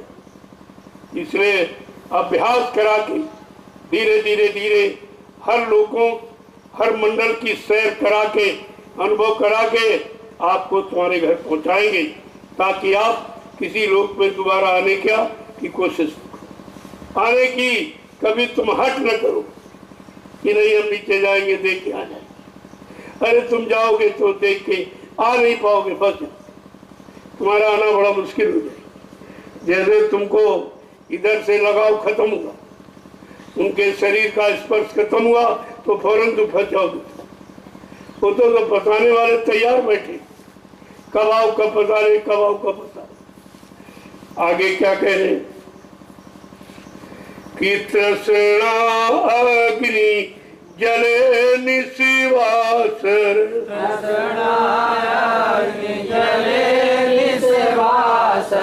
नरकन माही पड़े, भजन कर मगन रहो मन में, भजन कर मगन रहो मन में। कैसे ये तृष्णा डाइन काय न खाया, कोई जग जाए न व्यापी माया। कहा ये तो डाइन तुम्हारे पीछे पड़ी, ये तुम्हारे अंदर विवेक बुद्धि में ज्ञान पैदा ही नहीं होने देगी, ये तुमको पाक साफ निर्मल पवित्र नहीं बनने देगी। इसलिए जीव को हर क्षण पर घड़ी सद्गुरु की आवश्यकता, क्योंकि उनके सामने कोई नहीं टिक सकता। काम करो लोम मोह छोड़ भगे मैदान, वो तो दिखाई देते, और कोई किसी लोक में अटका नहीं सकता। सद्गुरु का भय सबको, ईश्वर भी डरता, ब्रह्म भी डरता, पारब्रह्म भी डरता, महाकाल भी डरता, ये सब डरते। ऐसा मालिक है जिससे सब डरते, उसके आगे किसी की चलने वाली नहीं। लेकिन तुम अपने मालिक को पूर्ण मालिक मान लो, तब तो तुम्हारी तो आस्था अभी अधूरी है, तुम्हारा विश्वास भी अभी अधूरा, और तुम्हारी करनी भी अधूरी है। तो आप कैसे आगे क्या कह रहे हैं कि सत्संग संतन, देखिए कितना कह रहे कि संतन साथ विरोध बढ़ावे, संतन साथ विरोध बढ़ावे। ऐसे जहाँ से बनना, जिनसे बनना, जिनसे मिलना, उनसे विरोध करेंगे। ये भी काल का दाव, इनसे विरोध रखो, उनके पास जाएंगे नहीं तो कोई लाभ नहीं मिल पाएगा, किसी तरह का कोई शक्ति ताकत नहीं मिल पाएगी। देखिए किसने तुमको कैसे कैसे फंसाया है, और अब भी तुम्हारे पीछे काल माया ने कितने और लगा दिए कि किसी तरह ये निकल। इतनी मजबूत कर्मों का जाल और फिर इतना मजबूत पहरा, और ऐसे पहरेदार है तुम एक से भी नहीं लड़ सकते। पहला काम, दूसरा इसी में फंस जाओगे। इसमें तो सारी सृष्टि फंसी पड़ी, काम ने सबको फंसा दिया। इतना उसका वेग है कि आप बर्दाश्त नहीं कर सकते। वो बगैर सद्गुरु की दया से ये काम को लोभ मोह अहंकार का वेग कोई रोक नहीं सकता। बड़े बड़े ऋषि मुनियों को क्षण मात्र में दिखा दिया, इस काम ने क्षण में दिखा दिया, और बेचारे 7-7 हजार वर्ष तपस्या की और बेकार हो गए। ऐसा ये शत्रु है, और उसी का सारा खेल, सारी सृष्टि काम से बनी। अगर काम की पूर्ति कर दी जाए तो मुँह आ जाओगे, फंस जाओगे। अगर न दिलाया जाए तो क्रोध आ जाए। ये क्रोध का जन्म यही से, अगर काम की पूर्ति न हुई तो क्रोध आ जाए, और अगर पूर्ति करा दिया तो लोभ मोह घेर लेंगे, अहंकार घेर लेगा। इसलिए पूर्ति कराई जाती, लेकिन उतनी जितनी जरूरत। साधक भी उतनी डिमांड करता कि साई इतना दीजिए या मैं कुटुंब समाए और मैं भी भूखा न रहूं और साधु न भूखा, इसके अलावा कुछ नहीं है। कोई जरूरत नहीं, देना भी नहीं। मन का स्वभाव तो मांगने का है, गिड़गिड़ाने का, रोने का, लेकिन तुम इस पर तरस मत खाना, देना नहीं, देना नहीं, फंस जाएंगे, निकल नहीं पाएंगे। आगे क्या कह रहे देखो कि सत्संग महिमा मूल न जाने, सत्संग महिमा मूल न जाने, भेड़ चाल में नीति बहे, भेड़ चाल में नीत चले। आओ जी बेचारे सत्संग की महिमा नहीं जानते, क्योंकि सत्संग यहाँ कभी रहा नहीं। यहाँ तो कथा वार्ता आपको सुनाई जाती, आज भी लोग उसी में फंसे। जो समय निकल गया उस समय को दोहराने, पढ़ने से, सुनने से तुम्हारा क्या लाभ, और तुम उसमें से लाभ कुछ ले भी नहीं सकते। लाभ तो सब में कुछ न कुछ, लेकिन तुम्हारी इतनी पैनी बुद्धि नहीं है कि उसमें से कुछ निकाल लो अपने लाभ। तुम फंस सकते हो और सब फंसी गए, उसमें से लाभ नहीं निकाला, लेकिन सब फंस गए और उसी में बेचारे यानी मतलब फंसे पड़े। हम निकल ही नहीं पा रहे, क्योंकि सत्संग की महिमा को अपना मूल आधार, असली आधार नहीं माना। और भेड़ चाल, एक गिर गया, दूसरा गिर गया, दूसरा तीसरा, सब उसी में गिरते चले जाओ। आप कहीं जाओ, चार स्थानों मंदिर में, चिदों में देखो कितनी लंबी लाइन, भेड़ों जैसी। एक वहां गिरा, दूसरा गिरा, तीसरा पूछता कोई नहीं, अरे भाई तुम यहाँ क्यों गिरे हो, तुम यहाँ क्या क्यों झुक रहे हो, क्या झुकने से वो यानी तुमको मान रहा है, क्या तुम पर कोई श्रद्धा सेवा भाव रख रहा, या कोई आशीर्वाद तुमको मतलब वरदान कोई दे रहा, ये कोई पूछने वाला नहीं। एक झुक रहा, हाथ जोड़ के वो भी झुक रहा, तीसरा, सब यही करते और रोज करते। कहा भेड़ चाल में नित्य बढ़े, ये भेड़ों जैसी स्थिति में रोज वही काम करते और रोज वहां जाते और रोज बुलाते, लेकिन कभी नहीं बोलता, ना बोलता है, ना मिलता है, ना लेता न देता, लेकिन फिर भी जुटे। कितनी बड़ी अज्ञानता, और कहते हम जानकार। भाई तुम्हारी जानकारी किस काम की जो तुम्हें को नहीं निकाल पा रही, तुम्हें को सच्चाई से अवगत नहीं करा पा रही, तो ये मतलब यानी कौन सी बुद्धिमानी। और सब पढ़े लिखे अनपढ़ सब उसी, कोई नहीं पूछता कि भाई यहाँ क्यों खड़े हो, किसके हाथ जोड़ रहे हो, कौन ये देख रहा कि तुम जोड़ रहे हो कि नहीं जोड़ रहे, कौन ये सुन रहा कि तुम प्रार्थना कर रहे हो कि नहीं कर रहे हो, और कौन सुनकर तुम्हें तसल्ली दे रहा या विश्वास करा रहा या शांति प्रदान कर रहा, कुछ नहीं, जुटे बड़े फिर भी। इसको कह दे अंधानुकरण, यही अंधानुकरण। तो संतों ने कहा अरे भाई इनकी समझ में इतनी जल्दी नहीं आएगा कि वो जग अंधा और पुण्य अंधा और ताते मच गई आधा धुंधा।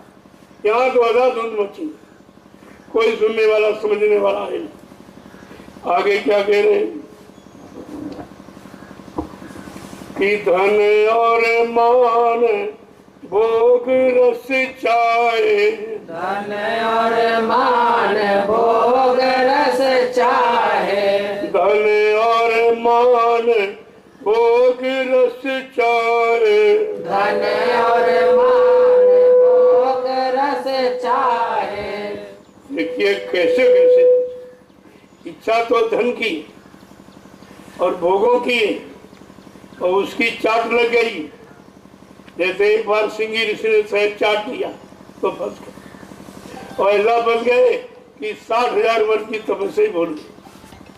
सब भूल गए कि मतलब गुफा क्या, क्यों आया था, क्यों छोड़ करता, और अब कैसे फंस गया। जब 60,000 वर्ष नहीं फंसा तो अब कैसे फंस गया। इतना बेग है इसमें। कहा जब तक एक अन्न का दाना तुम्हारे शरीर में जाता रहेगा, काम निकलने वाला नहीं, वो रहेगा, क्योंकि इन्हीं 5 से तुम्हारे शरीर का निर्माण हुआ। ये निकलेंगे नहीं, लेकिन अगर संतों के वचनों को मान लिया और नाम की साधना में परिपक्व हो गए तो तुम्हारे पर इनका कोई प्रभाव नहीं, ये तुम्हारे पर अपना असर नहीं डाल सकते, तुमको अपने नियंत्रण कंट्रोल में नहीं रख सकते। तो असर तो जब नहीं होगा जब आप ये काम करो। आगे क्या कह रहे थे? एक एक वचन कितना मार्मिक है। कहते ये धन की इच्छा रखता है, मान सम्मान की, भोगों की इच्छा रखता, ये नहीं जानता कि इन्हीं में फंसा हूं और मांग लूंगा तो और फंस जाऊंगा, फिर निकलूंगा। ये 2 इच्छे नहीं अभी पैदा हो रही निकलनी।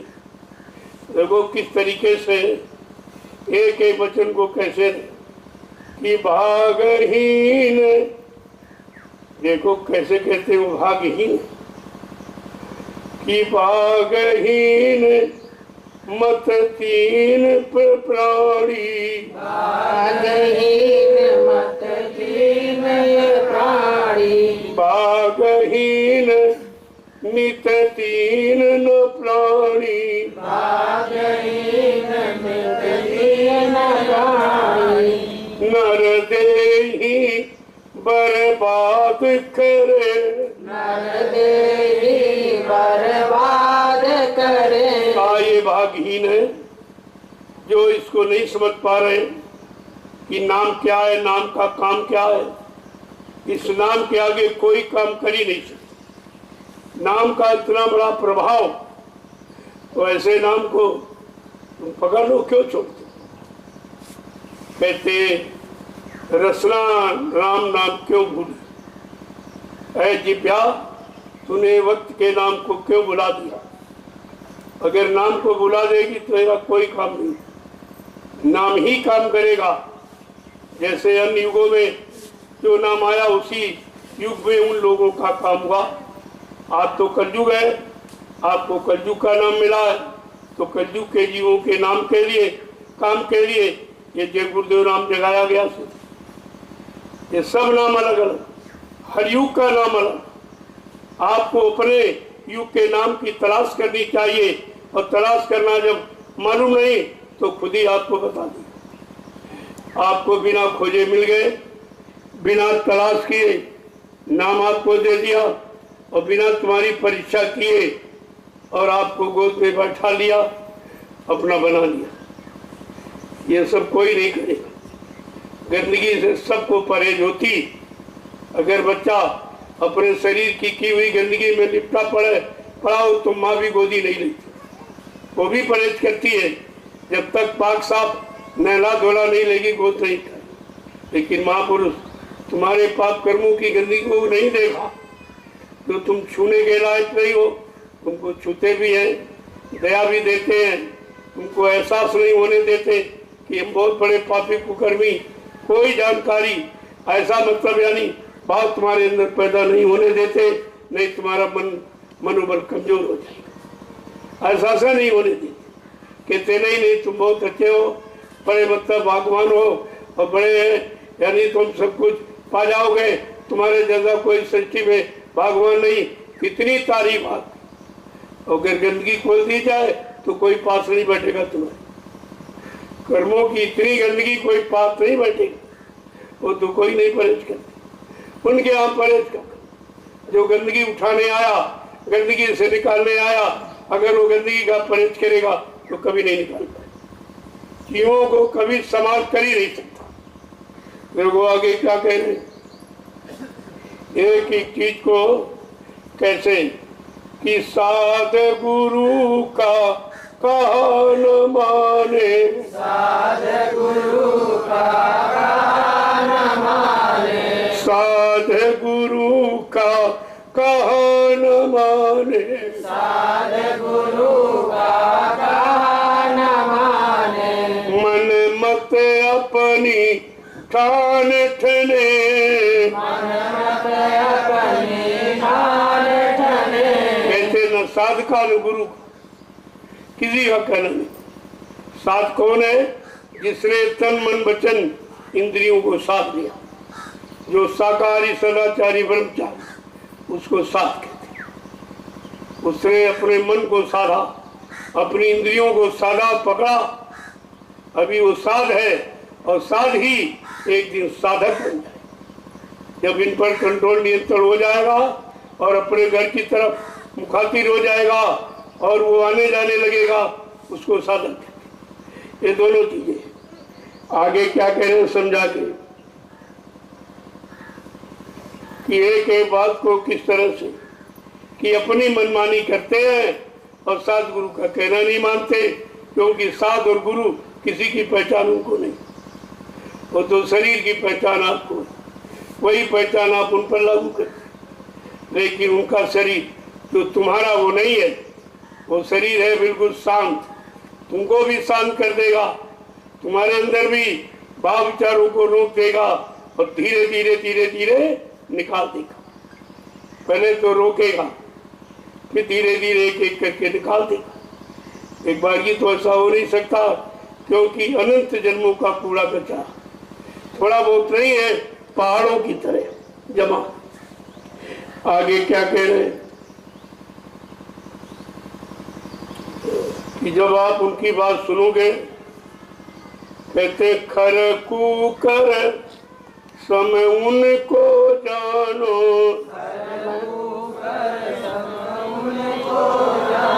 हाँ वो कैसे है, खर माने गला, कुकर माने कुत्ता, दोनों बड़े कामी का उनके समान ये चाल चलती, उनके समान इनकी सोच है, उन्हीं के समान इनका रहना, तो बताओ ये कैसे निकलेगी। और बिरसा उधर भरे, केवल पेट भरने के लिए दौड़े घूमे इधर उधर इधर उधर। अरे जिसने बनाया है उसको तुम्हारी चिंता। जब ये पेट माँ के पेट में था तब तुम कौन खेती दुकान दफ्तर करते थे, तो कौन तुम रोटी दाल सब्जी बनाते थे, कौन तुमको खिलाता था, कौन शक्ति दे रहा था तो तुम जीवित थे वहां। उसको इतनी चिंता जिसने बनाया, लेकिन जैसे तुम बाहर आए तो उसको भूल गए। अपने में अहंकार कि हम नहीं कमाएंगे खाएंगे क्या, हम नहीं करेंगे तो करेगा कौन, ये वो सब इसी में फंस गए, पूरा ठेका ले लिया। जिसने तुम्हारी व्यवस्था की, जब कोई नहीं कर रहा था, कोई जान नहीं था, कोई रानी मतलब जानकारी, कोई रिश्ता नाता जात पाती का कुछ नहीं था, तब उस मालिक ने तुम्हारी मदद की। उसको चिंता है जिसने बनाया, लेकिन तुम उसकी चिंता भूल गए और जिसने बनाया उसको भूल गए, तो तुम बिगाड़ने लगे। अब तुम इस तरह बिगड़ गए हो कि तुम्हारे पास कुछ बचा ही नहीं। आगे क्या कह रहे हैं, एक एक चीज को कैसे समझा। एक बात कि ऐसी दशा माही नित्य बरते, ऐसी दशा माहि नित्य बरते, ऐसी दशा माही नित्य बरते, ऐसी दशा माहि नित्य बरते।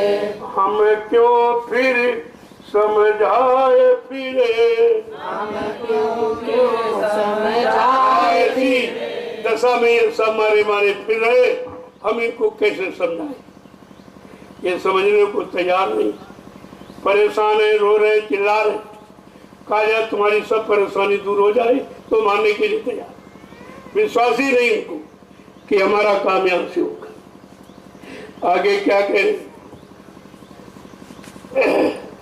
जब एक एक की जमपुर जाए बहुत पछतावे, जमपुर जाए बहुत पछतावे, वहाँ फिर उनकी कौन सुने, वहाँ फिर उनकी कौन सुने। कहते हैं तत्वगत्वा, जब जमराजा पकड़ के ले जाएंगे फिर तुम्हारी वहाँ कौन सुनेगा, क्योंकि जिनको तुमने अपना बनाया वो कोई वहाँ जाएगा नहीं, वो साथ तुम्हारे नहीं जाएगा, ना तुम्हारी कोई मदद करेगा।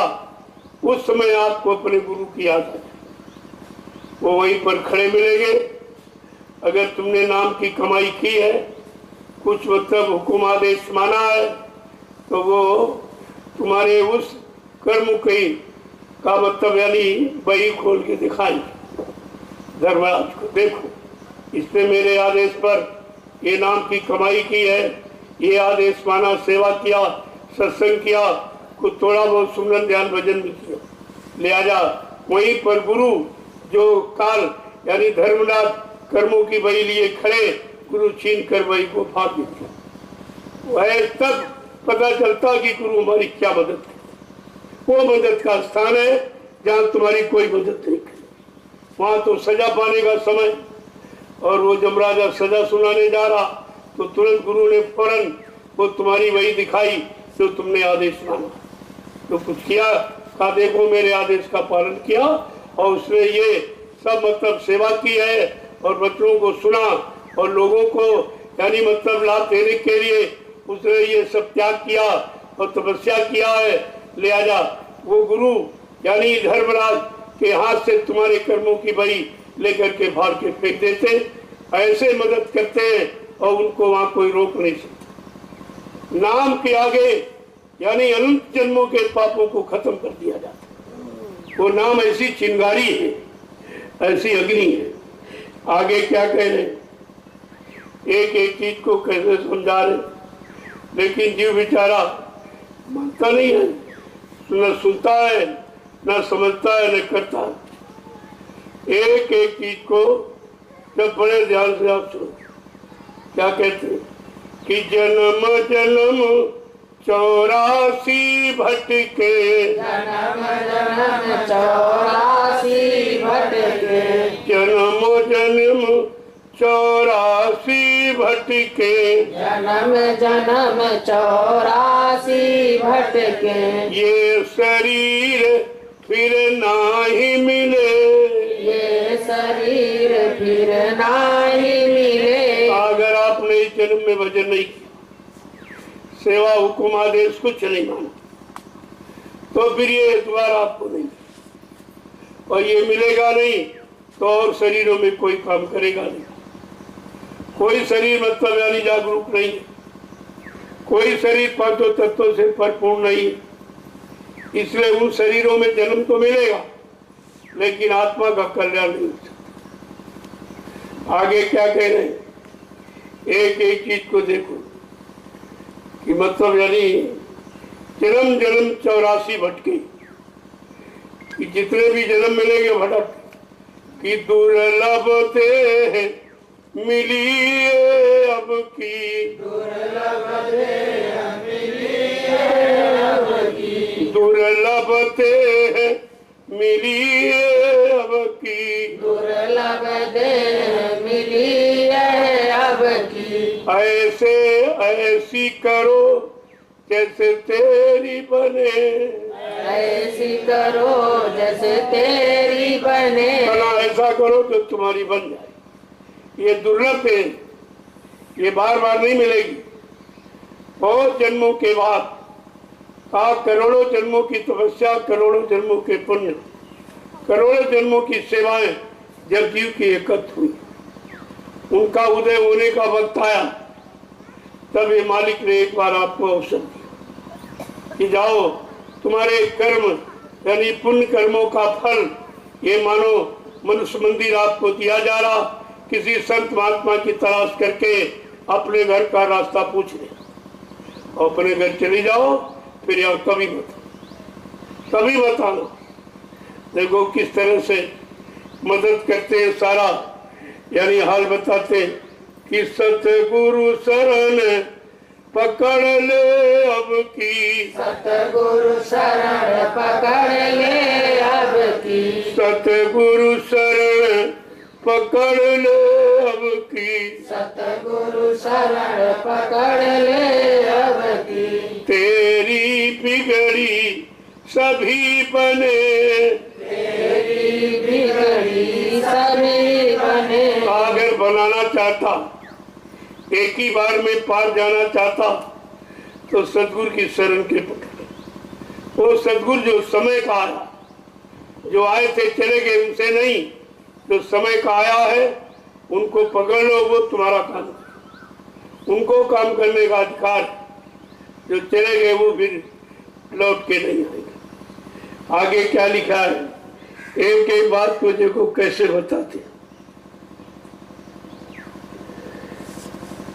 कि सतगुरु कहना मान प्यारे, सतगुरु कहना मान प्यारे, सतगुरु कहना मान प्यारे, सतगुरु कहना मान प्यारे, तेरी बिगड़ी सभी बने, तेरी बिगड़ी सभी बने।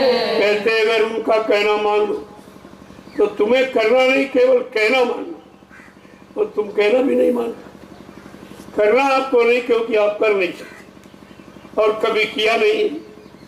ये तो पहली बार अवसर मिला है, तो इतने युगों का भूला भटका वो एक बार में कैसे करने।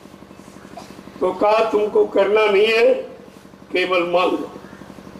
भल चाहो तो चेतो, आ लगी ये नाव, और बहुर बोर पछताओगे और फिर ना सोता।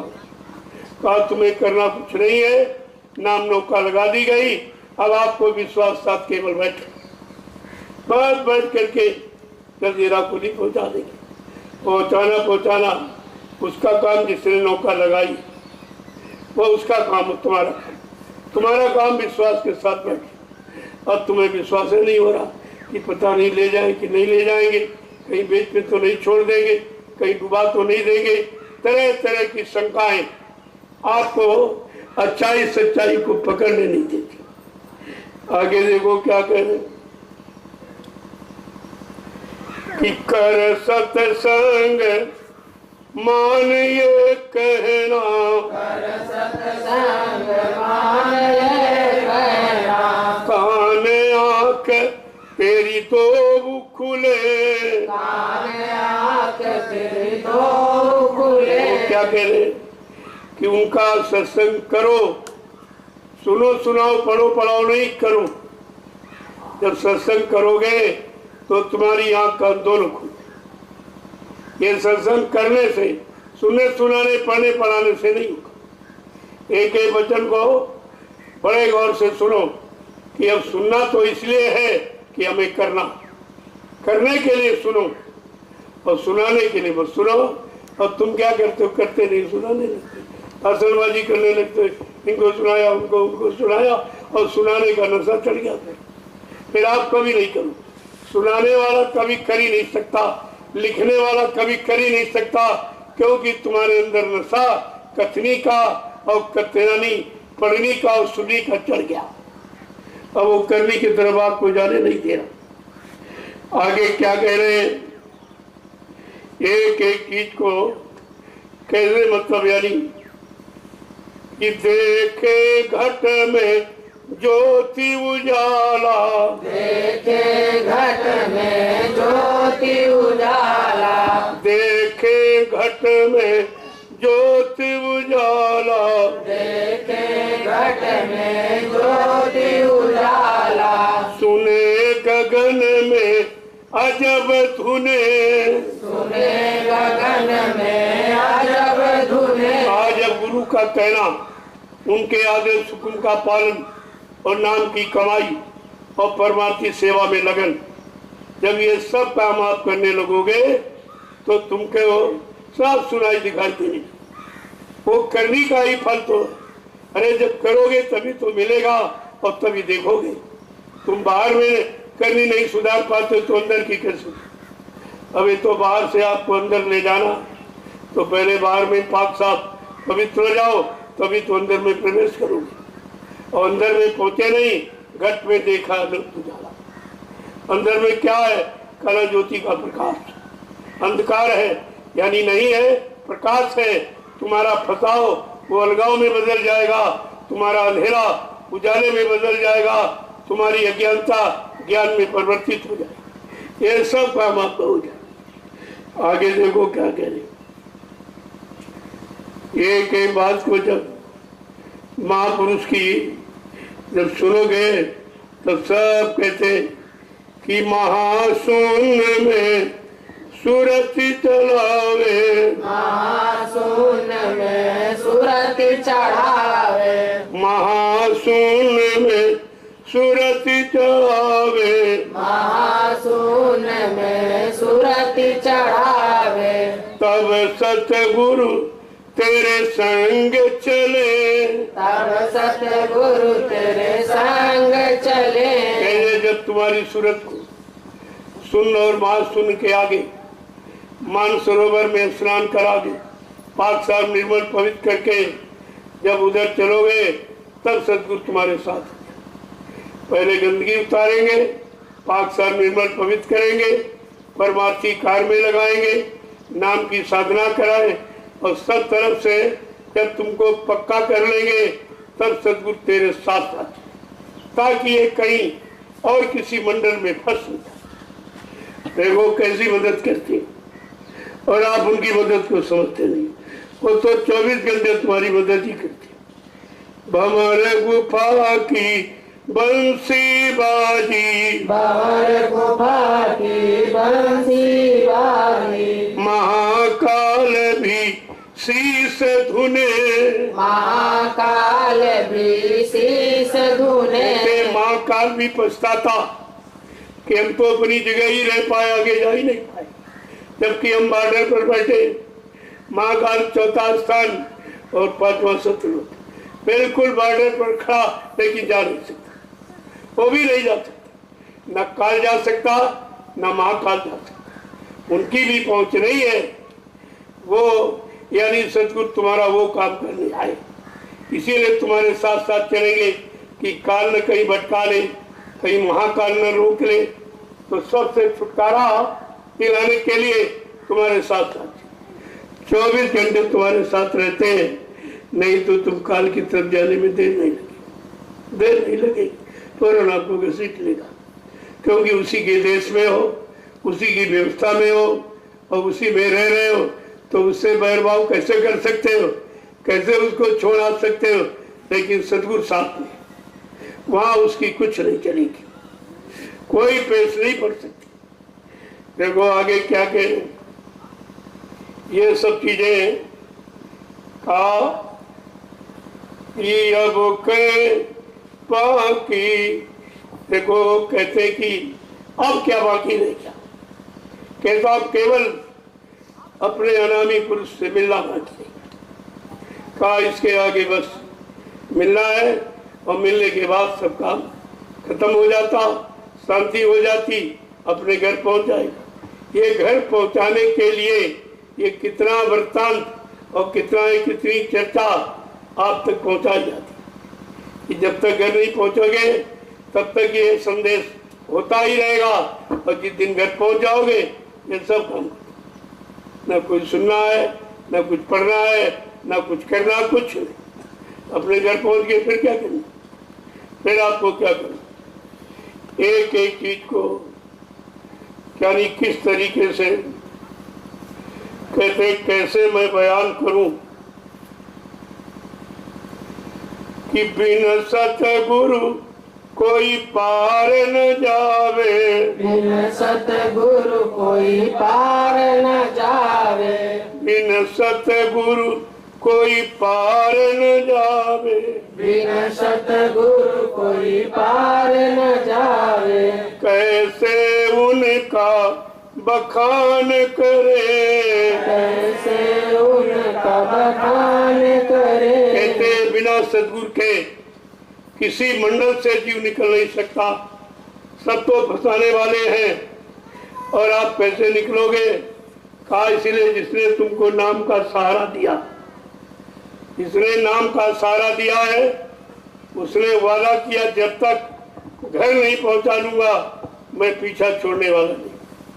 ऐसा समर्थ मालिक आपको मिला, लेकिन आप कदर नहीं कर पा रहे, आप समझी नहीं पा रहे। धीरे धीरे धीरे धीरे सत्संगों में आते जाते रहोगे, जितना ज्यादा समय दोगे उतना जल्दी काम हो जाएगा। जहाँ आप ज्यादा समय देते हो वही काम हो रहा।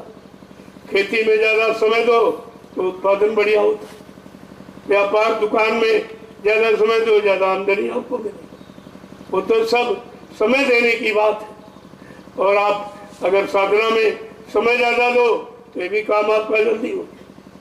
वो तो कराने वाला जब साथ में है, केवल निमिष मात्र आपको बनाया, क्यों बगैर तुम्हारे वो काम नहीं करेगी, क्योंकि आधार तो तुम्हारा जब शरीरी ये इसी में जीवात्मा बैठी है। जीवात्मा के घर के नाते वो इसकी भी महिमा, इसकी भी बहुत बड़ी महिमा, और ये ना होता तो उधर कौन ले जाता, और ये न होता तो एहसास कौन कराता। इसलिए इस जिस्म की भी बहुत बड़ी महिमा है, जो आपको जिस्म से निकालकर उधर की तरफ पहुंचाने का पूरा प्रयास कर। जय गुरुदेव।